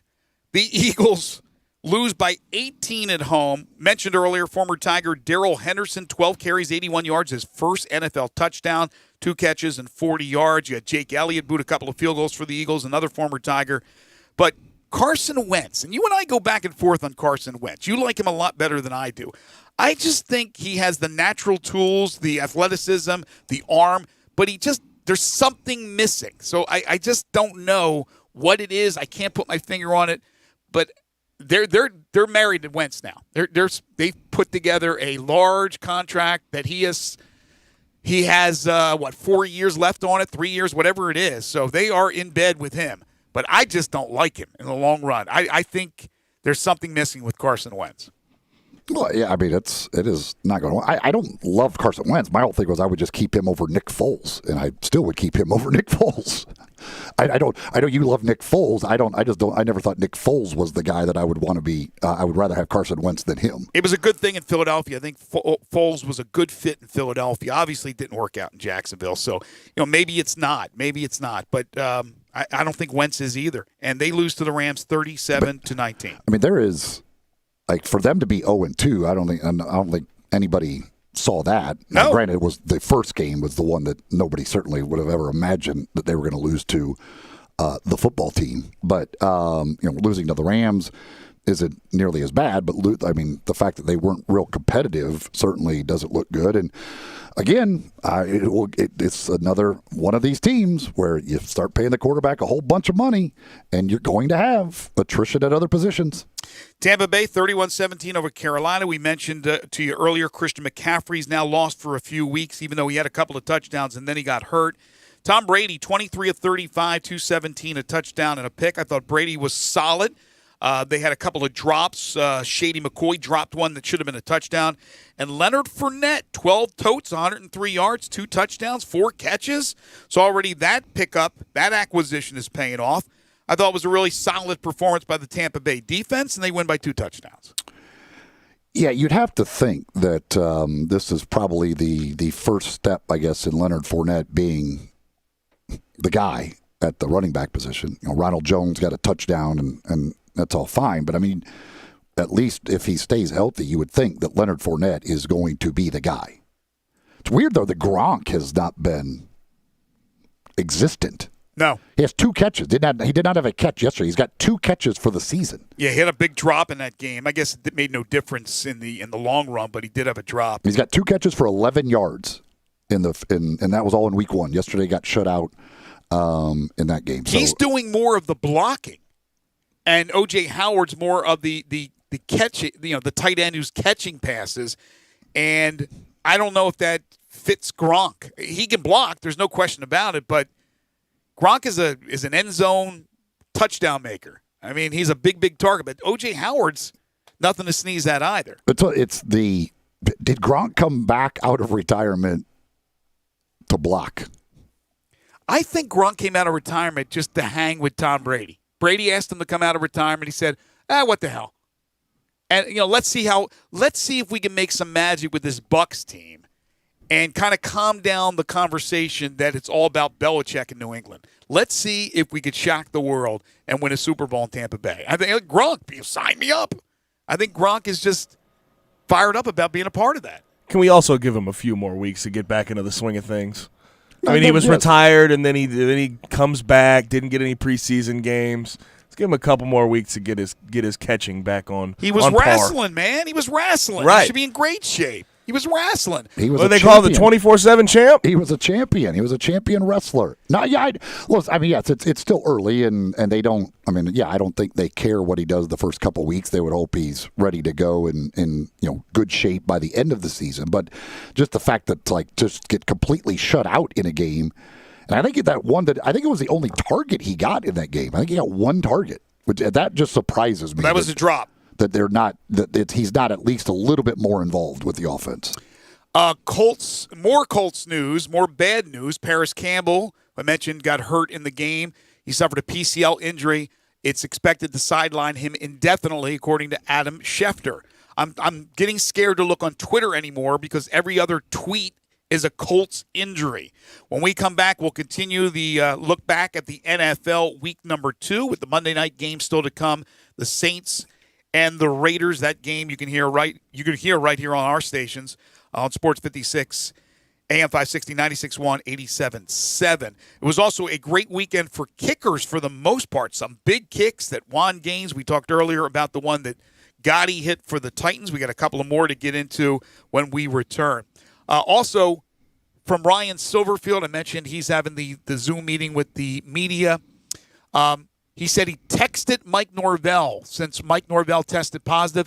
Silverfield says he's obviously busy still game planning for Miami, even though he won't be able to coach in the game. So he's keeping up with his good buddy Mike Norvell. And the Tigers have announced that the game scheduled for October 3rd at SMU will be a 2:30 kickoff on ESPN2. A 2:30 kickoff on October 3rd. We all have our fingers crossed that game will take place.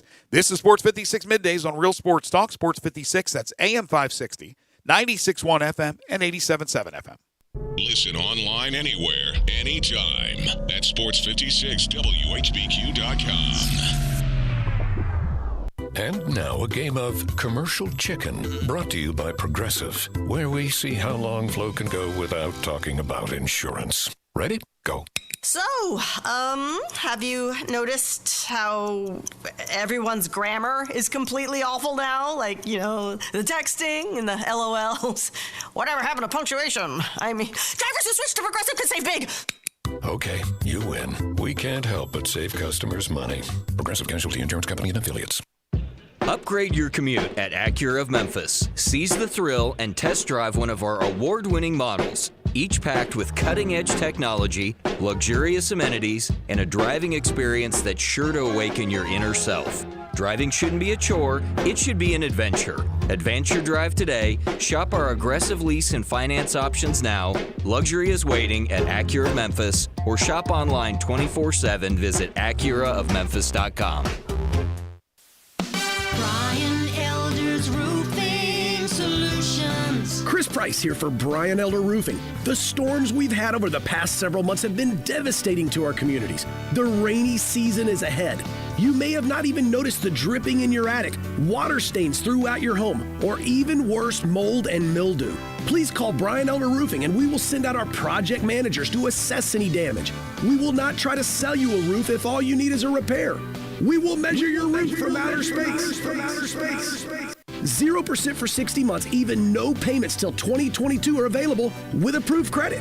If you've noticed missing shingles, water stains, leaks in your roof, call us before you call your insurance company at 867-0303. That's 867-0303, and we will provide a free, thorough inspection of your roof's condition. Call 867-0303. Brian Elder's Roofing Solutions.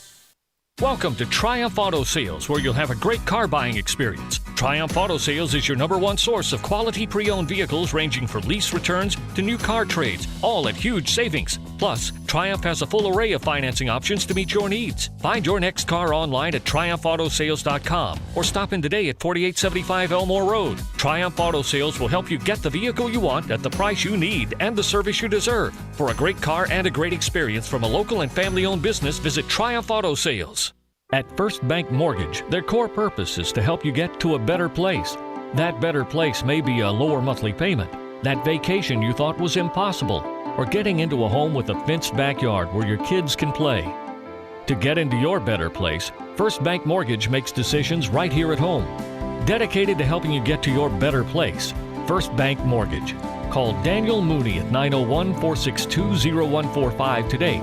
NMLS 741022. Equal housing lender. A good friend of mine often says that golfers are the best athletes. This is Sheldon Rosengarten with Marks Bensdorf Realtors. Now, I don't want to embarrass Ed by mentioning his name, but if you stop and think about it, he may be right. Just like the best real estate agent may not be who you think.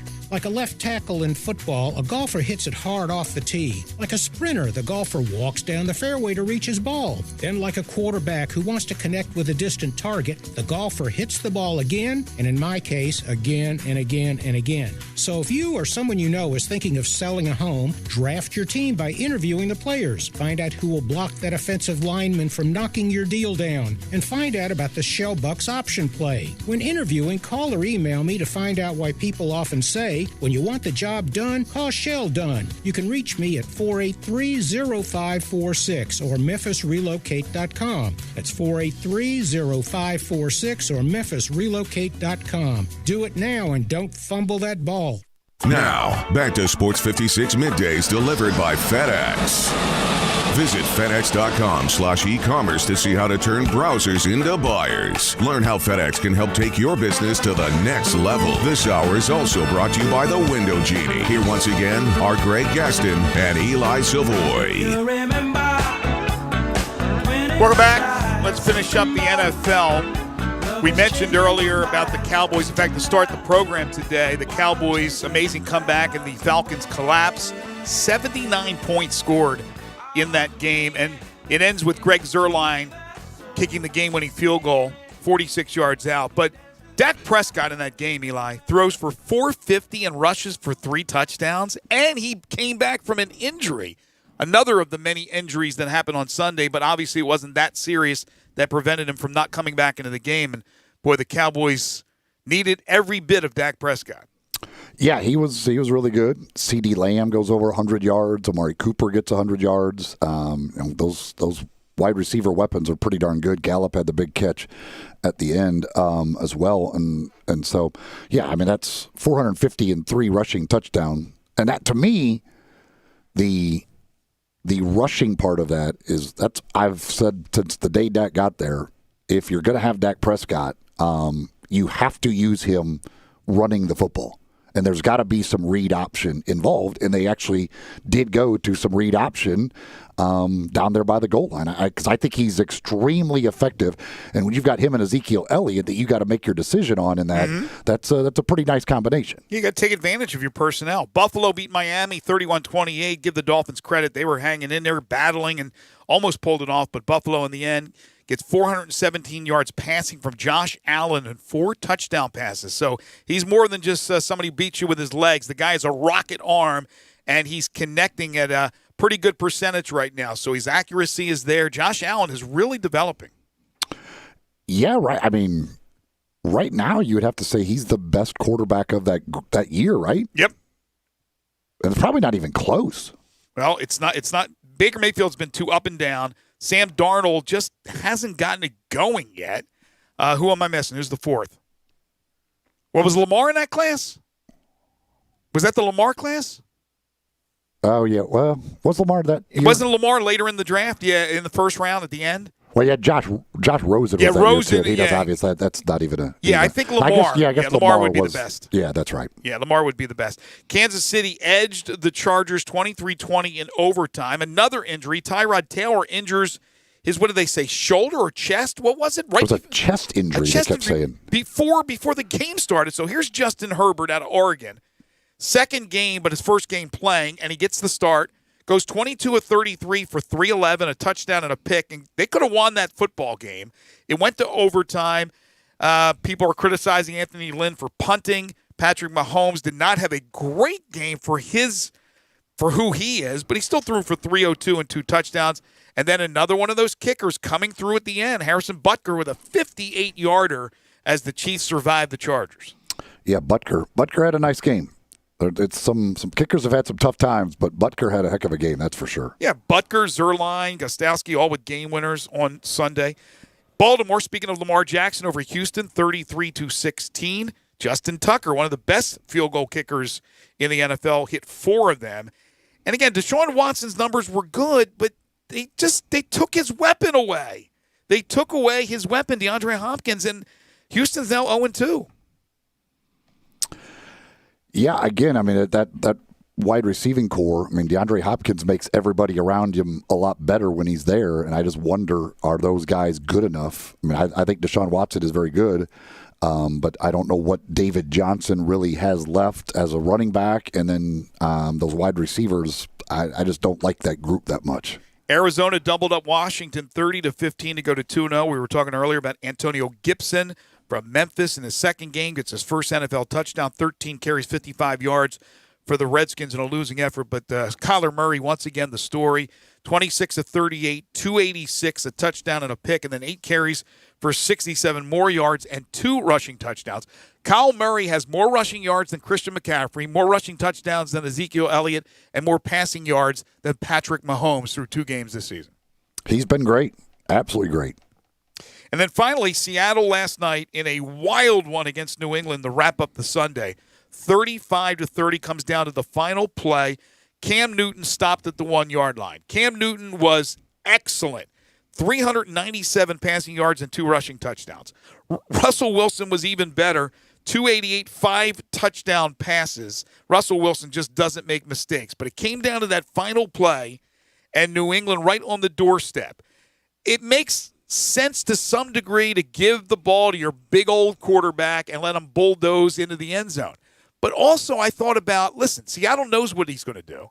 Why not do what you did earlier in the game when he had the fake and then he threw it to the fullback out of the backfield, or why don't you bootleg it or do something different? It was just it was too predictable, and Seattle knew exactly what was coming.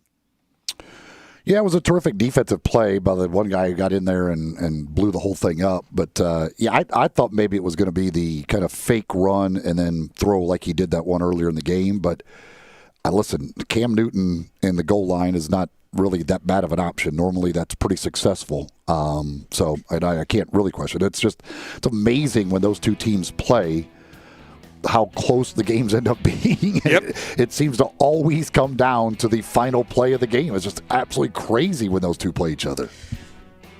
And then tonight, New Orleans, Vegas, both teams are 1-0. What do you think? I like New Orleans. I don't think Vegas is very good. Breeze wasn't great week 1. He doesn't have Michael Thomas. He's out, speaking of injuries. Vegas is opening up their new stadium to no fans, but that's a beautiful, beautiful stadium. Yeah, I like New Orleans as well, but I think it'll be a tight game. I really do. I wonder if we'll have the barn burner that we had in a lot of the NFL games on Sunday. Atlanta, Dallas, I mentioned, 79 points scored. Seattle and New England, 65. Jacksonville and the Titans, 63. Offense seems to be ahead of the defense in most places, with the exception of Pittsburgh, 7 sacks of the Denver quarterbacks in a 26-21 win. Chicago's playing pretty well defensively. Tampa's playing pretty well defensively as well. Couple of injury updates. Cortland Sutton done for the year. Oh, jeez. That's a torn ACL, according to many reports. And Drew Lock, it's a labrum issue and back of the shoulder, out 2 to 6 weeks. So I wonder who the backup now will be for Denver to Jeff Driscoll. If they have somebody on the practice squad, or are they going to go back and reach back out for Trevor Siemian? Is Brock Osweiler still available? Hour 3 coming up. We'll start things off with our 5 favorite songs. Again, the category today is go or going, and then we'll dive into the NBA playoffs and the U.S. Open, Major League Baseball. Still a lot to get to. Hour 3 coming up right here on Real Sports Talk, Sports 56, 96.1, and 87.7.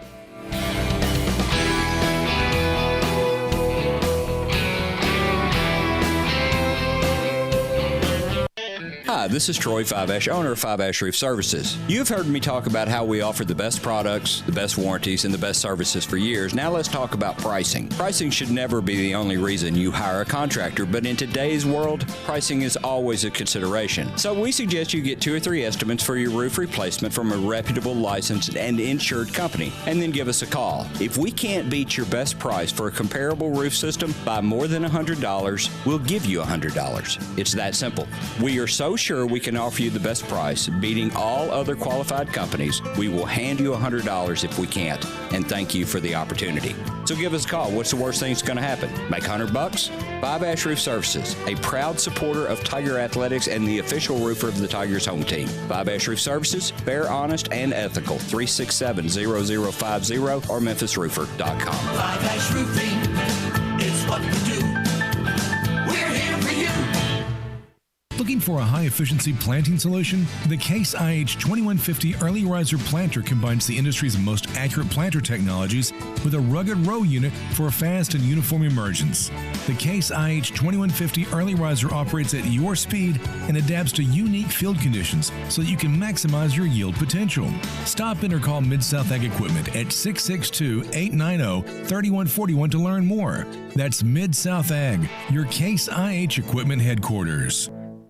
I Buy Houses, 901-406-1101. That's 901-406-1101. I Buy Houses. I Buy Houses will buy a house in any area, in any condition, and yes, it's guaranteed to close in 5 days. If you need to sell your home quickly, call 901-406-1101. If you've been through a divorce, if you lost your job, if you're tired of renters, I Buy Houses can get you your money quickly. I Buy Houses will buy your home in Shelby County, DeSoto County, Memphis, Bartlett, South Haven, Horn Lake, Olive Branch, anywhere and everywhere in between in any condition. And yes, they're open 24 hours a day, 7 days a week. I Buy Houses, 901-406-1101. That's 901-406-1101. Grab that pen, 901-406-1101. I Buy Houses.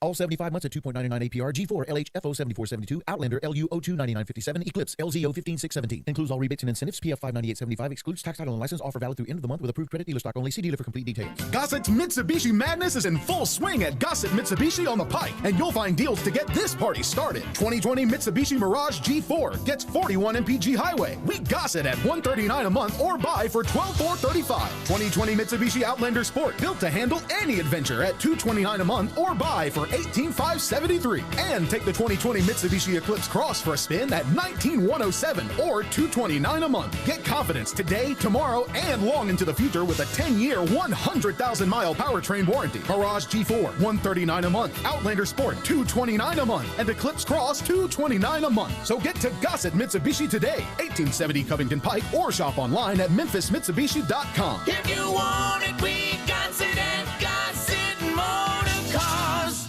Family Leisure's done it again. We're talking about the world's biggest spa sale. Up to 30% off on spas and swim spas. Choose from hundreds of different spas from multiple manufacturers. There is special financing available, and if you are in the market, special pricing now as summer starts to dwindle on chemicals and accessories. Always professional delivery available. The spas are going crazy at Family Leisure, I-40 and Whidden Road.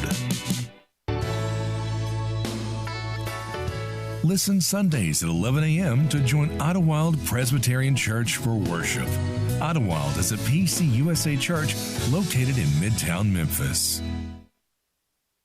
We are Sports 56 WHBQ Memphis, WIVG-FM Tunica Memphis, and WPG-FLP Memphis, Flynn Broadcasting Stations. Now, back to Sports 56 Middays delivered by FedEx. Visit FedEx.com/e-commerce to see how FedEx can help you start, grow, and efficiently manage your business. This hour is also brought to you by East Memphis Ace Hardware at Quince and White Station. Here once again are Greg Gaston and Eli Savoy. We're all just trying to get by. Thank you, Jerry Garcia, Bob Weir. The late Jerry Garcia.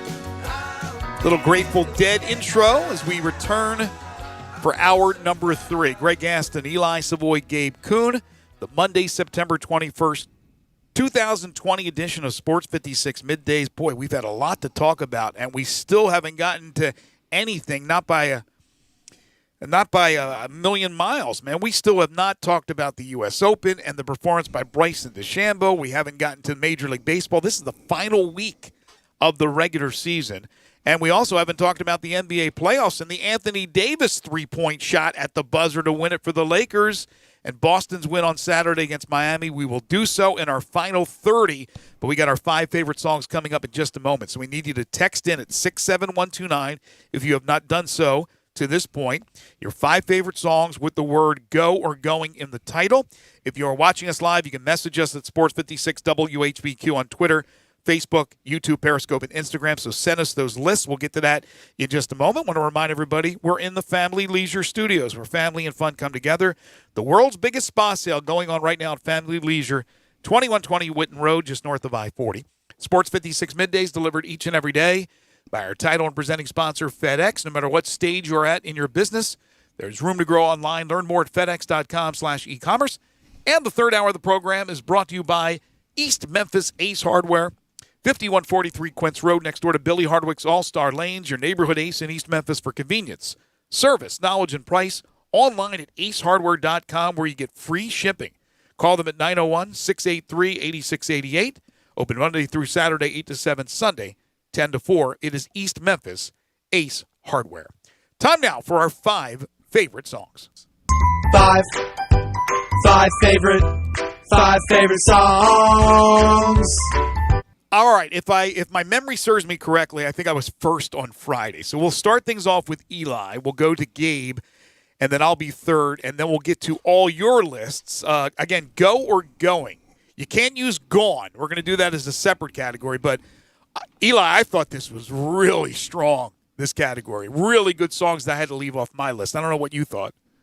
Yeah, this was a fantastic one. Fantastic, good stuff. I like my list. Matter of fact, honorable mention. I do have an honorable mention today because I really wanted to get it in my top 5 and I just couldn't. Should I Stay or Should I Go by The Clash? Oh, gets gosh. an honorable mention for me today. Didn't even think of that one. That's a great song. Number 5, I've got Go Your Own Way by Fleetwood Mac.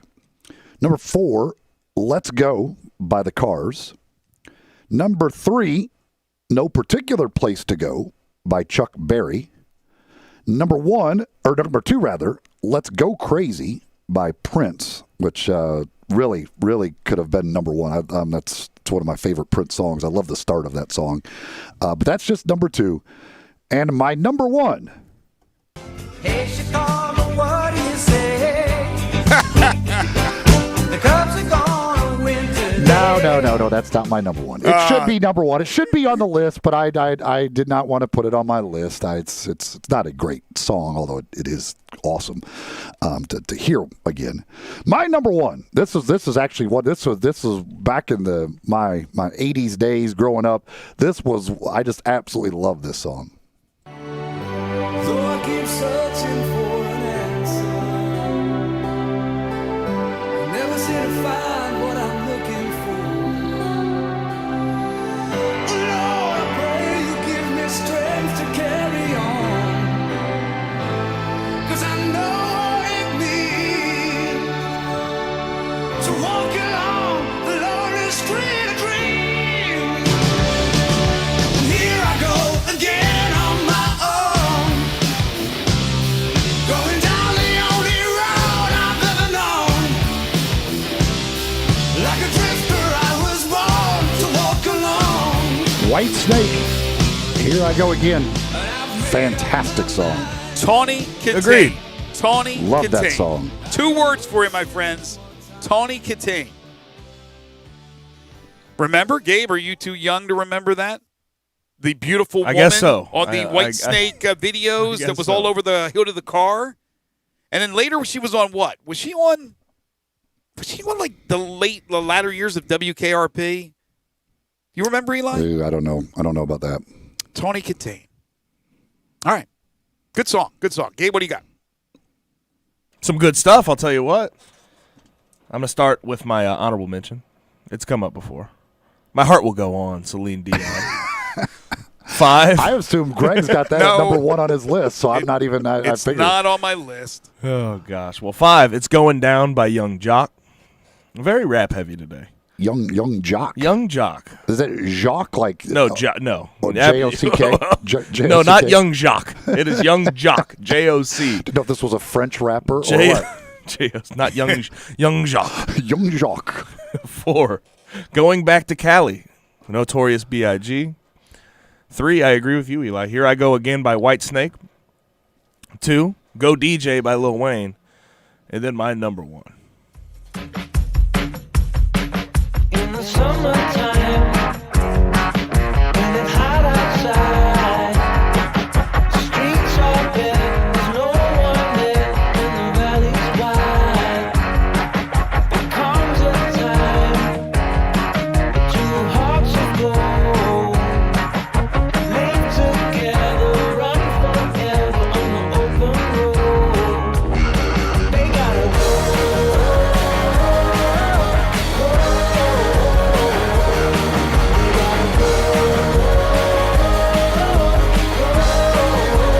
Go by the Black Keys. Pretty good. I like that. Yeah, never heard it. I'm not familiar with that song. I like that song. All right, Gabe. Good job. Thank you. So now you're- I need to hear this. If you don't have at least honorable mention for Celine today, I am disappointed in you. She did not me and get you, me and you had it on our list. I forget We're what kindred category. spirits, man. He was going to put it in there probably at number 2 or number 3, but he knew he'd get made fun of, so Nah. he took it off, even though he loves the song. You think I care about that? You think I care about getting made fun of? No, I'm going to pick my songs, and I'll tell you what, I wrote it down, but it doesn't make the list because this list is too strong. Let's Go Crazy, great song, doesn't make the list. The list is too strong. Then your list is bad. I'm going to give you an honorable mention, and again, these are normally like off the beaten path type things, but this song is called "Ready to Go" by Republica, and it was the song, and you probably remember this well because you like all the vacation movies, Eli. The Vegas Vacation, when the sister is dancing up on the pole out where all the Vegas signs were. You remember that scene? I definitely do. No. Do you remember that? I do, yes. Audrey. Because it was what's his name's daughter? Yes, it was Uncle Eddie's Uncle Eddie's daughter daughter. was the pole dancer. He brought her out there, yeah, and they taught her how to pole dance out there, and it was to the song "Ready to Go" by Republica, so they get an honorable mention. My number 5, "Don't Go Breaking My Heart" by Elton John and Kiki D. And we cannot call him Uncle Eddie again. It's cousin Eddie. Yeah, where am I getting Uncle Eddie? What Golly, the- I agreed with you too. I let you get away with it. Well, that was my fault. All right, number 5, "Don't Go Breaking My Heart," Elton John, Kiki D. Number 4, "I Go Crazy" by Paul Davis, the late Paul Davis. Number 3, "Go All the Way" by Eric Carmen and the Raspberries. Number 2, "Let's Go" by the Cars. Could have went with "Touch and Go" as well by the Cars, but going with "Let's Go." And here's my number 1.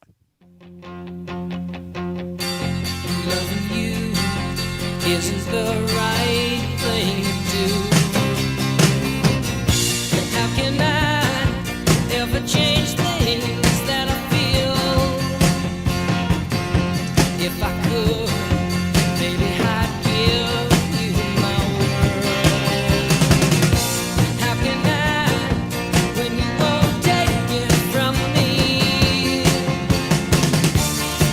You can go your own way. Number 5 on Eli's list. Number 1 on my list. And number 1 in your hearts.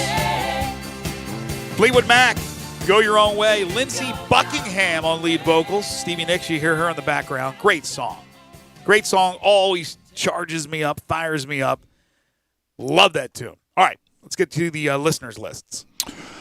All right, let's see here. Let's start on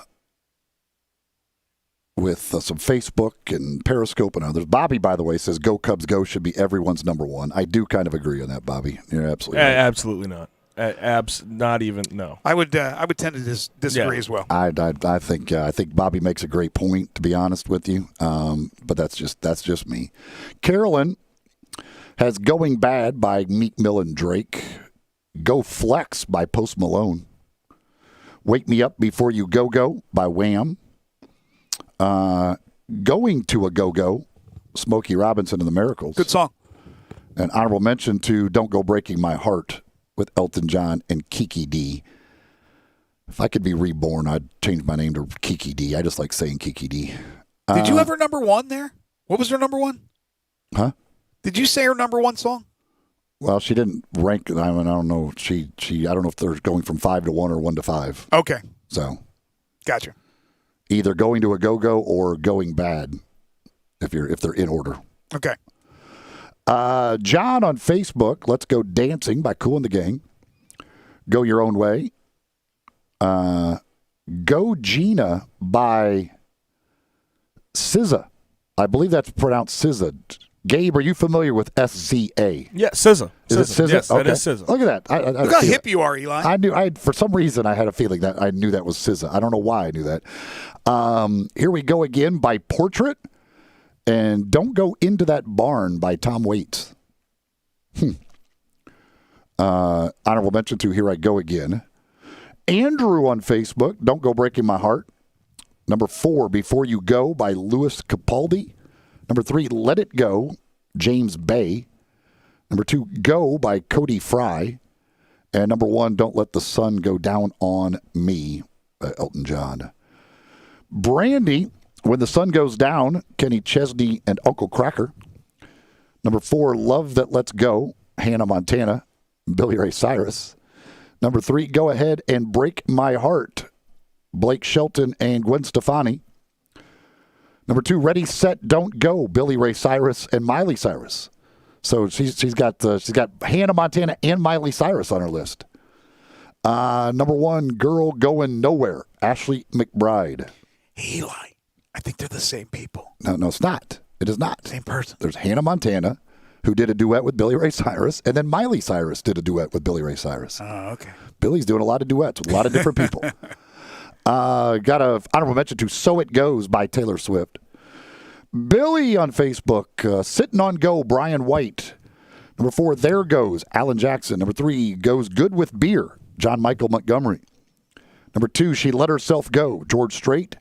And number 1, I Go Back, Kenny Chesney, with an honorable mention to Whither Thou Goest by Bing Crosby. Binger. Bobby on Facebook, Going Where the Lonely Go, Merle Haggard at number 5. Number 4, Going Back to Cali, Notorious B.I.G.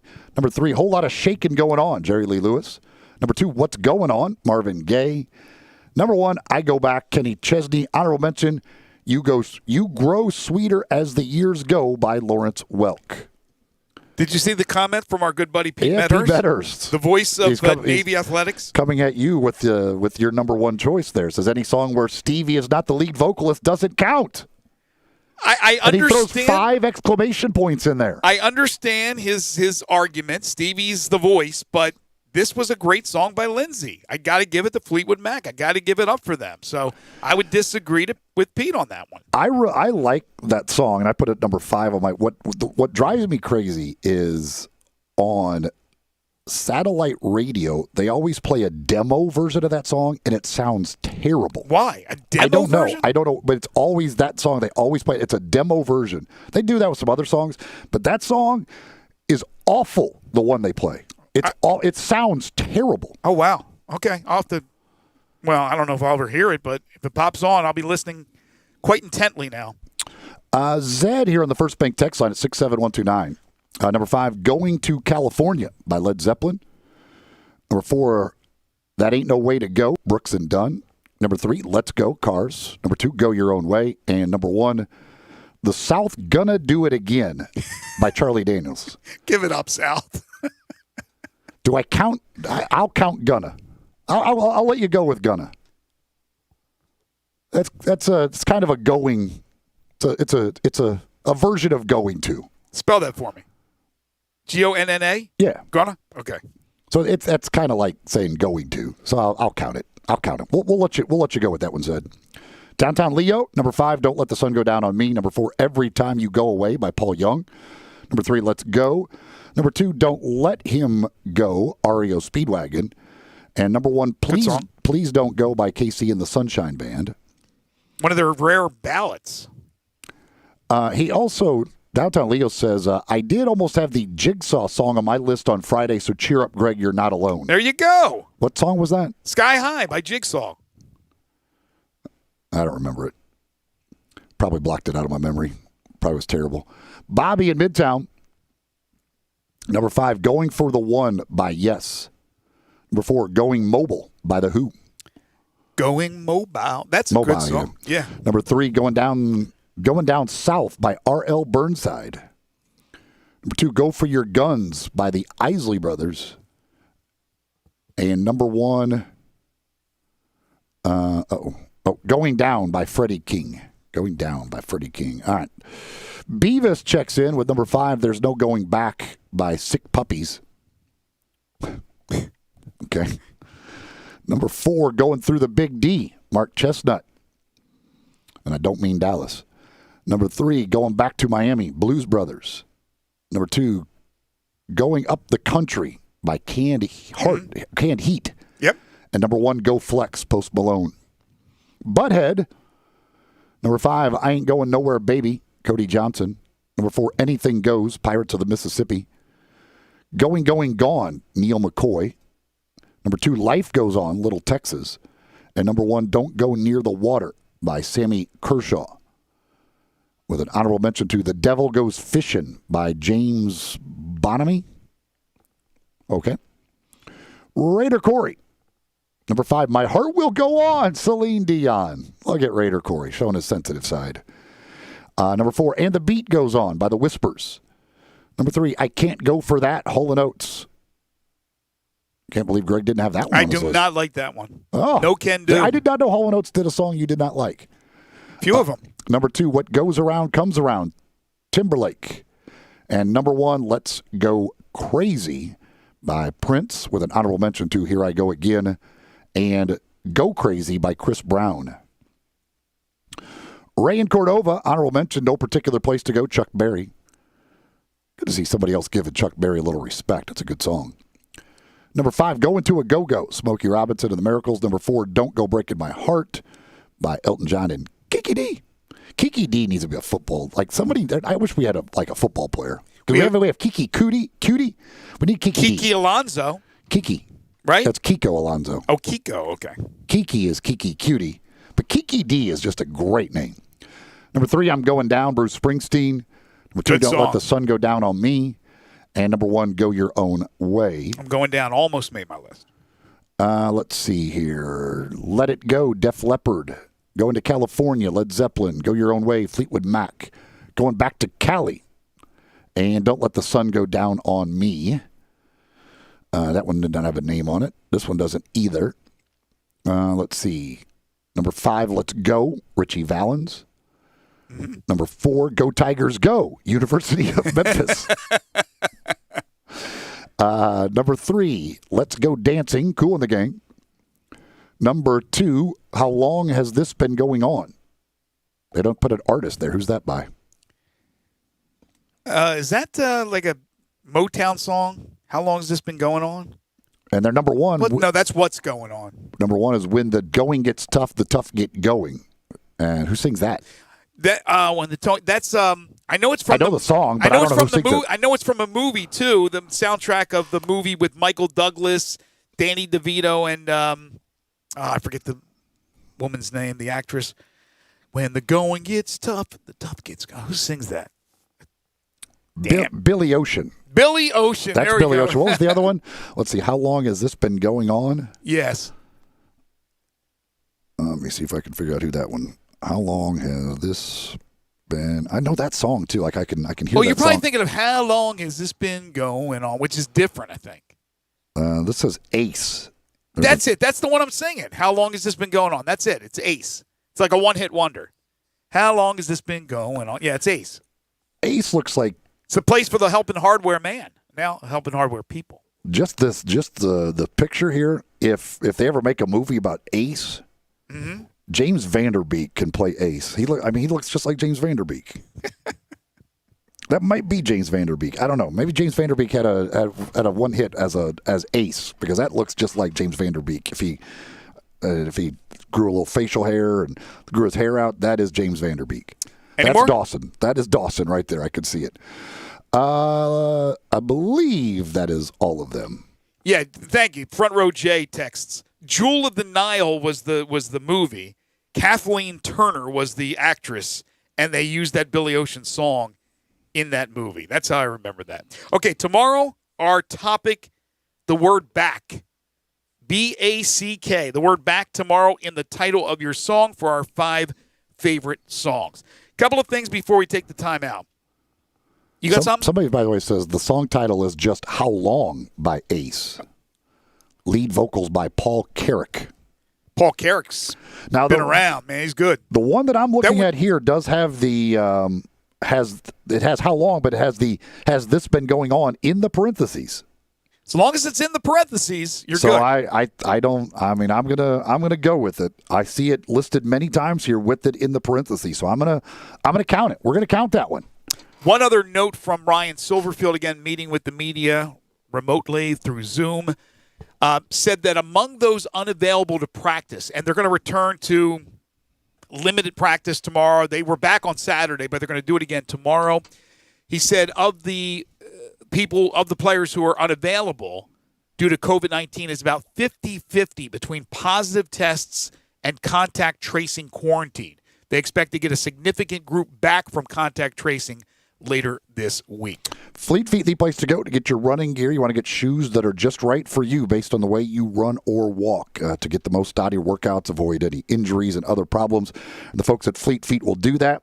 If you go to either one of the 2 locations going in there, they take a look at the way you run or walk and then fit you in shoes just right for you. In East Memphis, Laurelwood Shopping Center, next to Panera Bread Company. Out in Collierville at Poplar and Houston Levy, next door to the Hueys. That's the 2 locations of Fleet Feet that you could go in, again, get fitted with shoes just right for you. But anything that you need, any other gear that you need, they've got it all for you at Fleet Feet. The news is even worse for Christian McCaffrey than earlier in the show. I think it was reported like a couple of weeks, 2 to 3 weeks now. Ian Rappaport, according to his source, 4 to 6 weeks. Christian McCaffrey will be out with a high ankle sprain. This following his MRI, which is horrible for my son's fantasy team since his stud is Christian McCaffrey. We'll take a timeout. When we come back, NBA playoffs, U.S. Open, Major League Baseball, a lot of things that we haven't touched on yet in our final 30. This is Middays on Real Sports Talk, Sports 56, 96.1 and 87.7. R&R on Sports, Saturday mornings, 10 a.m., Sports 56, 87.7, and 96.1. Don't miss us. It's time to catch the falling prices at Gossett Kia South Mount Moriah during our Fallback Kia sales event. You'll find best mass market brand and initial quality 5 years running for Kia with J.D. Powers, and we goss it all at Gossett Kia Mount Moriah. Get 2020 Forte $131 a month, 36-month lease. How about a 2020 Soul $148 a month, 36-month lease? And check out the all-new 2021 Kia K5, now just $189 a month, 36-month lease. And they're all just $3149 due at signing. And in these uncertain times, Gossett says rest assured with Kia's 10-year 100,000-mile powertrain limited warranty. So whether you live in Horn Lake, South Haven, Olive Branch, or Memphis, you'll be happy at Gossett Kia, 2680 Mount Moriah, or KiaMountMoriah.com. If you want it, we got it at Gossett Motor Cars. All 36-month leases, $3149 due at signing, 0 security deposit, excludes acquisition fee, 10,000 miles per year, 20 cents excess mileage, $650 acquisition fee, Forte LE 2249.63, Soul L7120906, warranty is a limited powertrain warranty, see Kia.com or retailer for details, includes all rebates and incentives, PF 598.75, excludes tax, title, and license, see dealer for complete details, not all customers will qualify. Even in times like these, special occasions happen. And when an occasion calls for special,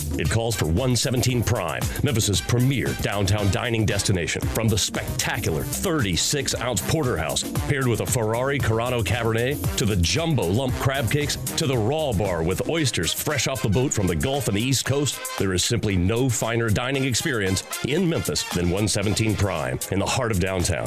These are complicated times, but if you want simply the best, you want 117 Prime.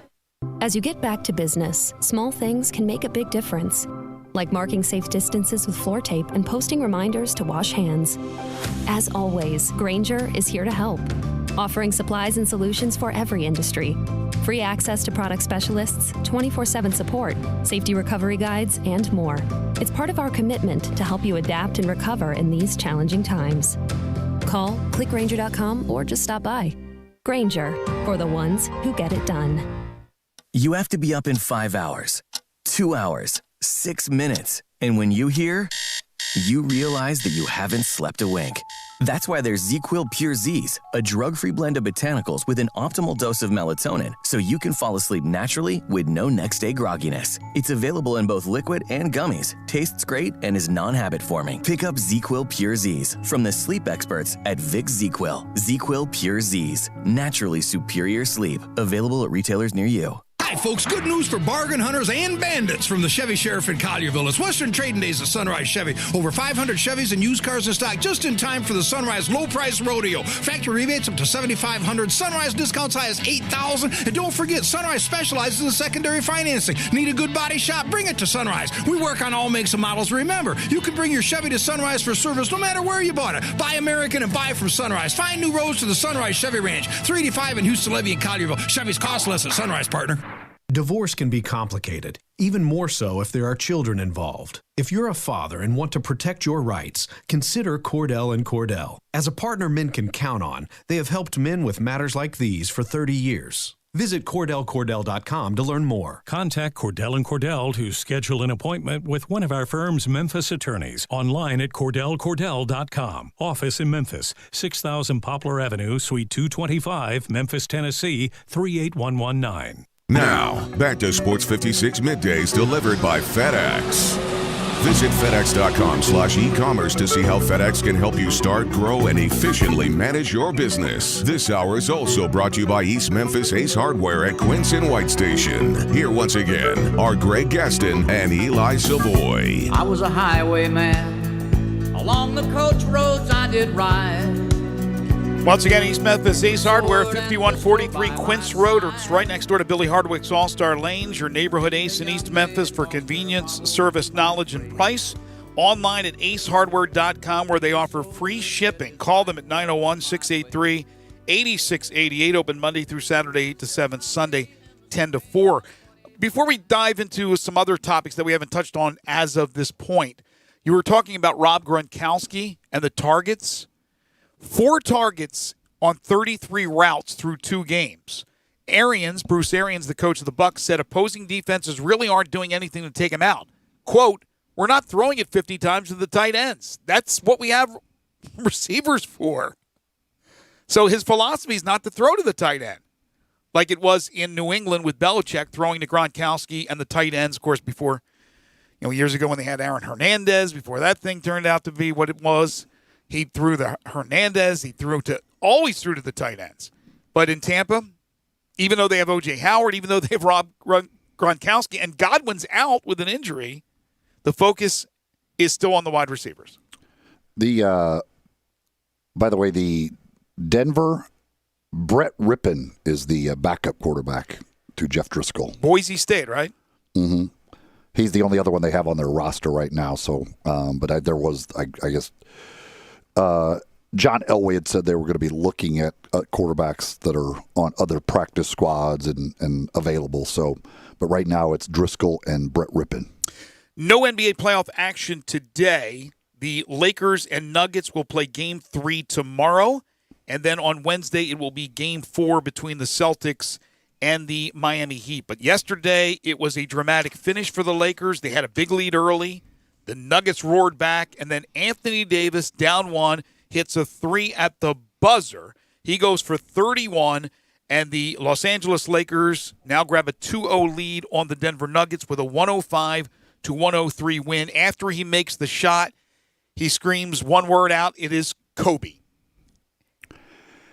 Yeah, I don't understand exactly what Mason Plumlee was doing defensively on that. I don't know why he called for a switch when they didn't even come off of a screen. I don't know why he didn't go with Anthony Davis there, and they relied on Jokic to come from covering the inbounds pass to be the guy to get out and try and defend against the shot when Plumlee had no reason to stop going out there.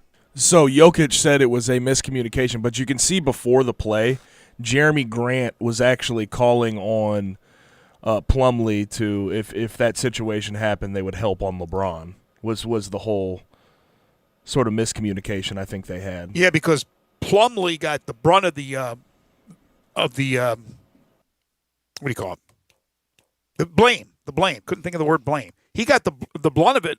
Brunt of it. Yesterday. So I don't know. Well, I mean, again, he's the one guarding Anthony Davis, and he just lets him go, and then he goes to help on LeBron. Like, I get it, it's LeBron James, but you can't just let Anthony Davis run free. Yeah, this just in, Anthony Davis can knock down some threes. And I mean, obviously they also had multiple chances to get a rebound in that possession. And it's funny too, because you wonder, when Danny Green, after they got the offensive rebound and Green was taking the shot from the corner, would it have been better if they actually didn't block that shot? Was he going to make that shot? Right. And so you might have actually been hurt by the fact that you blocked the shot out of bounds, they get to set up a play, and then Anthony Davis hits a three. Yeah, that's a good point. I don't know. Jokic went for 30. Murray went for 25. They stormed back. They took the lead. The Nuggets played really well, thought that the series would be even, but that's got to be demoralizing having Davis hit that three. And now down 2-0. It's going to be tough to battle back, but then again, it's Denver. And what they've done in the postseason, they always seem to battle back, so don't count them out. Again, Game 3 will be tomorrow in that series. In the meantime, the Boston Celtics, down 2-0, didn't technically have to win, but we know how important it is not falling behind 3-0. They got it done on Saturday as they knocked off the Miami Heat 117-106. Jaylen Brown had 26. Jason Tatum was great again, 25, 14 boards, and 8 assists. And they did get some quality minutes in the return of Gordon Hayward. Yeah, well, I mean, the main thing was their 4 stars. The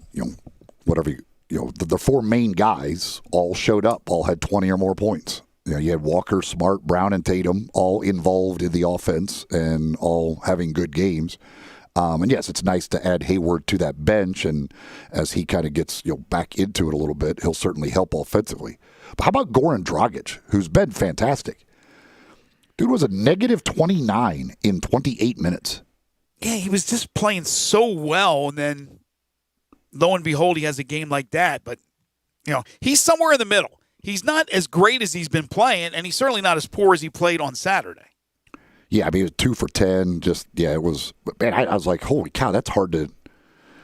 It's when you look at the rest of their guys, like nobody had a plus minus or a minus of more than minus 10, and he was minus 29. Like it was a disaster when he was on the court, and then when he wasn't on the court, they were okay. Now, speaking of off the court, Jamal Murray had some words before they played Game 2, before the Nuggets played the Lakers in Game 2. He had said, and I'm not sure who he was talking to, that the Lakers try to manipulate referees after every call. Then they went out, played a game, rallied, almost won the second game until Davis's heroics. But what do you think about those statements from Murray, who's pretty mild-mannered, I would think, for the most part? Pretty much every NBA player and coach tries to do that with referees. The Lakers more than others because of LeBron James, or not? I don't think so. I mean, NBA players complain after every call. You could see a replay where a guy clearly fouls somebody, and he will still act as if it's the worst call in the world and he did not touch him. Yes, but do the Lakers get the makeup call, or are they able to manipulate the officials where they will get the benefit of the doubt because it is LeBron James, because it is Anthony Davis? It's the Lakers, more so than Denver and Jokic or Murray. I mean, there's probably a chance that LeBron gets some calls. Yeah, I mean that's kind of the way it is. Probably a chance. He definitely gets calls. But to act like one team is the only one that does this. Every player in the league, every coach in the league constantly complains. They never think they foul anybody, and every time they miss a shot, they believe they were fouled. Well, the Lakers were doing their thing on Sunday, and we had a great Sunday of the NFL. We also had a runaway at the U.S. Open golf tournament at Winged Foot. Bryson DeChambeau, who none of the 4 of us on Wednesday, meaning Keith Pankey and Jay Hasselman, decided to pick. We talked about him the whole time, and then when push came to shove, we decided, no, muscle ball isn't going to work. This Hulk is not going to be able to do what he said. Just hit it over everything, go into the rough, muscle it out of the rough, keep it short of the green, let it roll up there, make putts, and win the tournament. Not only did he do that, he's the only one who shoots under par. He wins by 6 strokes, going 6 under for the tournament. An incredible performance from a guy who completely changed his whole mindset, changed his whole body, is a golf geek out there when you listen to him on the course.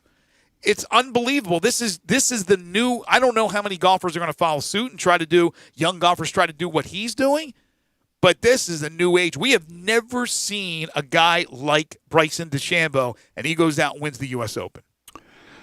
Yeah, it's, with the equipment today and with the way if you bulk up like that, and he certainly knows the science of it all and increasing club head speed and all that. I mean, it's overpowering a golf course, and I don't know how you battle that. Back when Tiger first burst on the scene and they Tiger-proof golf courses, it was they started making them longer, and it was like, well, that's actually playing more into his hands. If he's the longest guy and you just make the course longer, well, that just gives him more of an advantage. So the thought was you need to actually make it tighter and make the rough longer. But, I mean, he's overpowering that because it doesn't. I mean, he hit 23 out of 56 fairways for the week. You're not supposed to do that at that golf course. If you're not hitting fairways, you're not supposed to have success.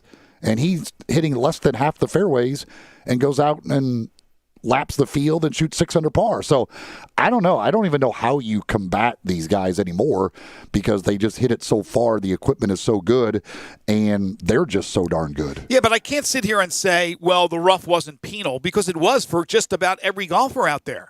No, there's no doubt it is, but it's like, okay, is there like what is the combatant for a guy that can just hit it 400 yards off the tee?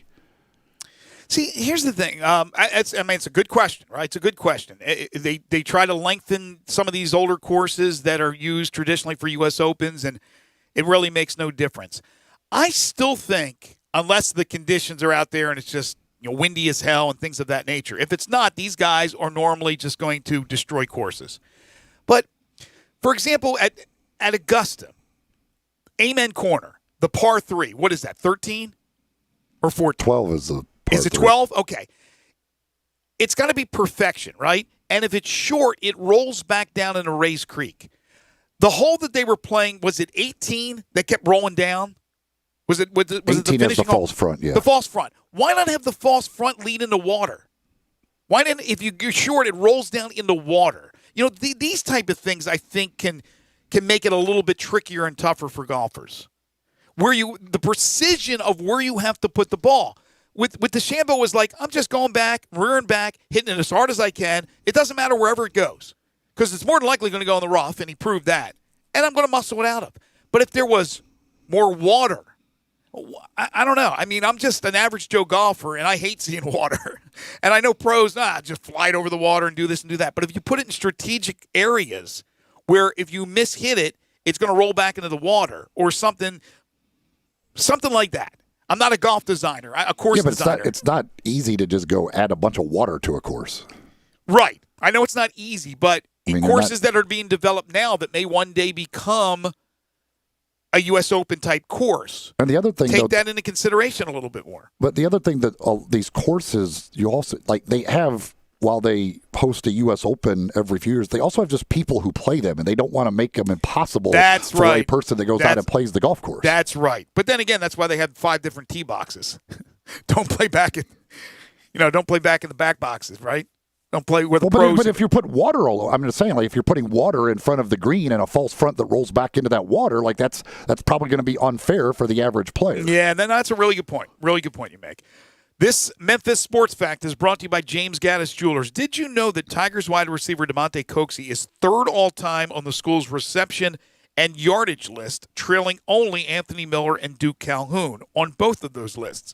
He also owns 2 of the Tigers' 4 top receiving yardage seasons in school history and still has this season to play. Hopefully there's more games than not. James Gaddis Jewelers, 4900 Poplar between Mendenhall and St. Elmo. Call them at 901-767-9648. Go online to GaddisJewelers.com.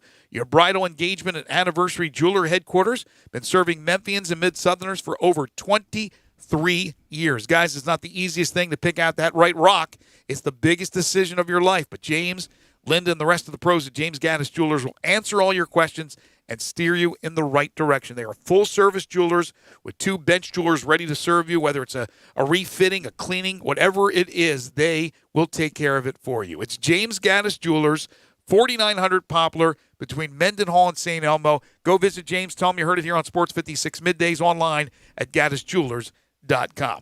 When we come back, little Major League Baseball we'll get into, and we'll wrap it up with one final thing. This is Middays on Real Sports Talk, Sports 56, 96.1 and 87.7.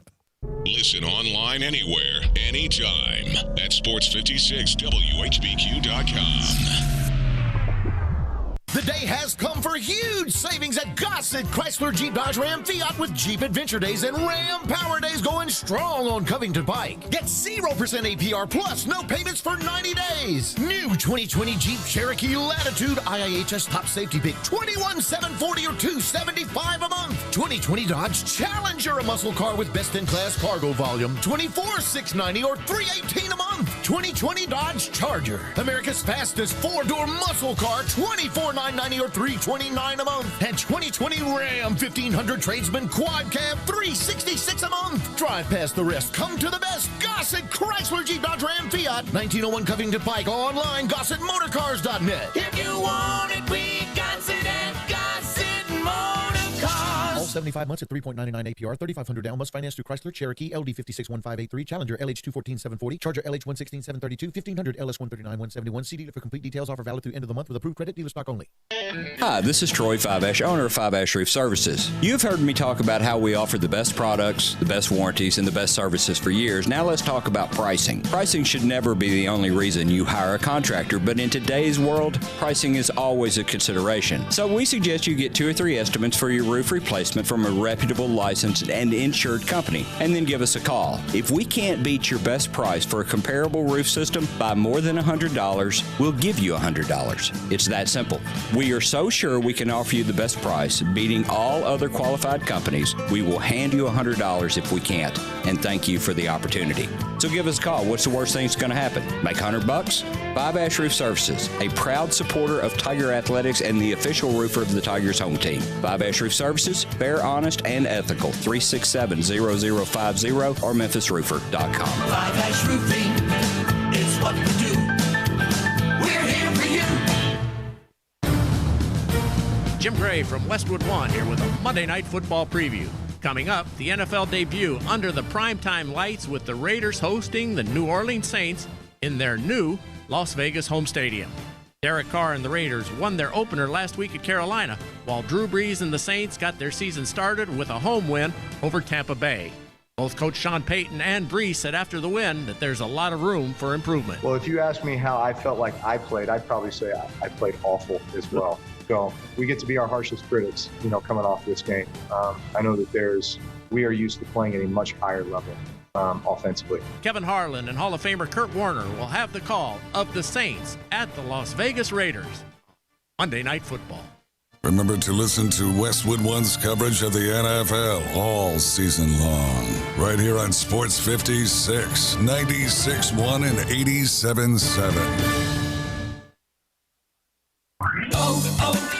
O'Reilly. Superstart batteries exclusively at O'Reilly Auto Parts are designed to meet the electrical demands of today's vehicles. Get dependable power and performance from a Superstart battery for your car, truck, motorcycle, lawnmower, boat, and more.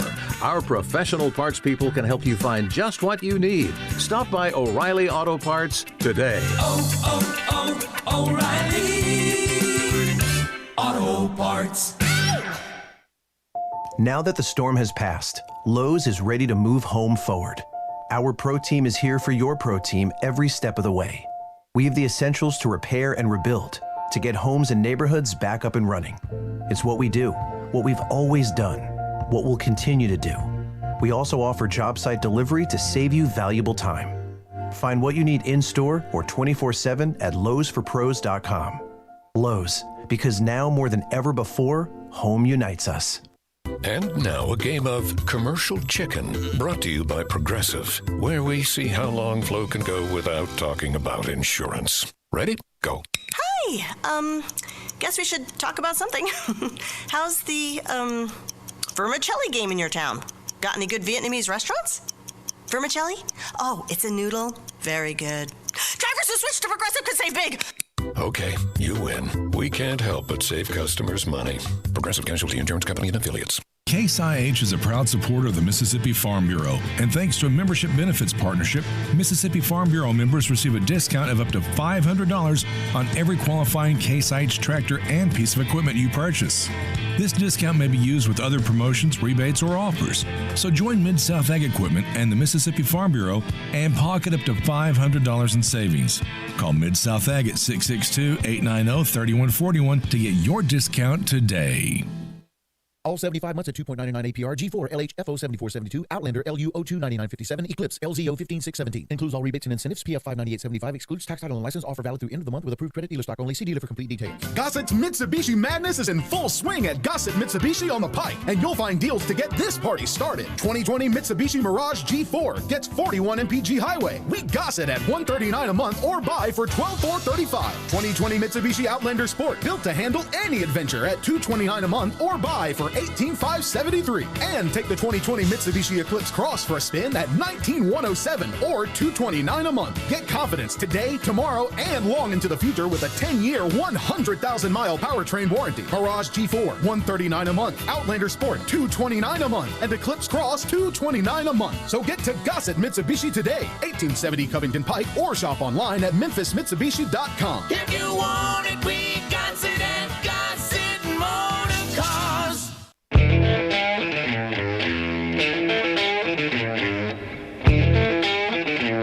Now, back to Sports 56 Middays delivered by FedEx. Visit FedEx.com/e-commerce to see how FedEx can help you start, grow, and efficiently manage your business. This hour is also brought to you by East Memphis Ace Hardware at Quince and White Station. Here once again are Greg Gaston and Eli Savoy. He was a hard-headed man. He was brutally handsome. It's the final week of the Major League Baseball regular season. Over the weekend, some news, certainly not good news for both Ron Gardenhire and Justin Verlander. Ron Gardenhire, the skipper of the Tigers, stepped down with a week to go in the regular season to concentrate on his health. He's a guy who's battled back from cancer. Lloyd McClendon will take over the rest of the week. The Tigers will not make the playoffs. And Justin Verlander of the Astros, who has been out, is going to undergo Tommy John surgery. And Eli could put him on the shelf all of 2021. Yeah, certainly you would think it has a good chance at doing that. And by the way, all of the reporters who reported that he was out for the season at the beginning of the year when Dusty Baker got mad, they were all right in that report. Yeah, but you can understand a guy like Dusty Baker, grizzled veteran in his first year with the Astros, not wanting to divulge that information. So this last week is going to be crazy. The American League's pretty set. The National League, if we just for a second assume, and we shouldn't assume, but the Braves win the East and the Cubs win the Central, there are 6 teams within a game and a half of each other battling for the final 4 spots. Yeah, the NL Central's crazy because you got the Cardinals, Reds, and Brewers all separated by 1 game, and the Cardinals and Brewers have a 5-game series to end the season against each other. And the Reds have the Brewers starting today. So they're playing each other. It's gonna be nuts. You got the Phillies. One thing I don't think we've talked enough, like it's getting enough attention this year. What's that? The Miami Marlins are going to make the playoffs. I know. In all likelihood. I know. We thought they'd fade eventually, right? They lost 105 games last year, and they're going to make the playoffs. I know it's expanded and all that, but they're going to finish second and make the playoffs in all likelihood. Or if they don't finish second, they should get in. It is. Like, it's a great crazy story. It's a great story. Stanley Cup Finals Game 2 tonight. Dallas owning a 1-0 lead on the Lightning. They won Game 1 4-1. And good news for Ole Miss. Ole Miss football has had 2 straight weeks without any positive COVID-19 tests. Not one player in any COVID protocol. That's good. That's great. Really good. Hopefully it continues that way all around the SEC. That's what they need. They need it to stay that way, if at all possible. By the way, we did get a text on the First Bank text line. Somebody said on the golfers, make them use real persimmon woods. But there's too much money in the commercial market driving with the technology, and everyone wants the driver the pros use. Yeah, they're certainly not going to go that far back as far as equipment is concerned. Whether they can back down a little bit, make some rules to make them not, drivers not quite as hot. But it's probably the ball. If they're going to make any changes, it's probably going to be in the golf ball to try and maybe take away a little distance. But I don't know. I don't know that the PGA Tour really cares that much to do anything about it. They'll let them just continue to bomb it and be okay with it. How about the story about the Shambo, who first, when he went to, I guess, Augusta National, or was it this? No, it was either East Lake, where Bobby Jones course, or it was at the Masters where he saw Bobby Jones' old clubs, the persimmon clubs, and they were all the same length, which is what he does. And he was fascinated by seeing something like that. Paul Azinger said, I saw that a million times, and I never noticed they weren't the same length. Time now for one final thing. Before Greg and Eli get out of here for the day, they each have one final thing they think you should know to make it through the rest of your day. So here are Greg and Eli with one final thing. The SEC is ready to crank up their season. Week 1 of the football season this Saturday. Here are the early lines for Saturday's games. Kentucky and Auburn. Auburn a 10-point favorite. Florida is a 14-point favorite on the road at Vaught-Hemingway, taking on Ole Miss. Mississippi State travels to the defending champion LSU Tigers. LSU a 16-point favorite. Georgia a 25-point road favorite at Razorback Stadium against the Arkansas Razorbacks. Alabama a 22-point favorite on the road at Mizzou. Vandy at Texas A&M. The Aggies at home a 32-point favorite. And one that's at least close on paper, Tennessee a 3-point road favorite at South Carolina. So we talked about the injuries in the NFL, and who knows if that is a result of a lack of preseason stuff. One thing is for sure, and again, whether this has anything to do with the no preseason, maybe a lack of physicality, tackling, and things like that, offenses having no problems through the first 2 weeks of the NFL season. Still with the game to go tonight, there have been 179 total touchdowns scored in the first 2 weeks. That is an all-time record. And 175 of those touchdowns have been scored by offenses. That also an all-time high in the NFL. Do you have the over-under numbers? For the season? No, yes. I do not know. I could have that for tomorrow. Because I remember last year, when I said, man, it feels like it's always an over, Eli, and you came back with the numbers that disputed that. And I wonder what they are now because, again, it feels like they're all over. Every game's over. I know they're not, but it just feels that way. Again, we'll have tonight's game between the Saints and the Raiders right here starting at 7 o'clock with the pregame, Sports 56, AM 560, 96.1 FM, and 87.7 FM. Tomorrow on the program, we'll have our 3 NFL stars from Week 2. C.J. O'Gara will join us, Steve Macy from the University of Memphis. We'll have our Humdiggers trivia segment, 2.5 questions, and again, 5 favorite songs. The topic tomorrow is the word back. I want to thank Barrett Salee for joining us on the program today. Sports 56 Happy Hour with Johnny Radio is coming up next. For Eli Savoy and Gabe Kuhn, I'm Greg Gaston. Enjoy the rest of your Monday, everybody. Got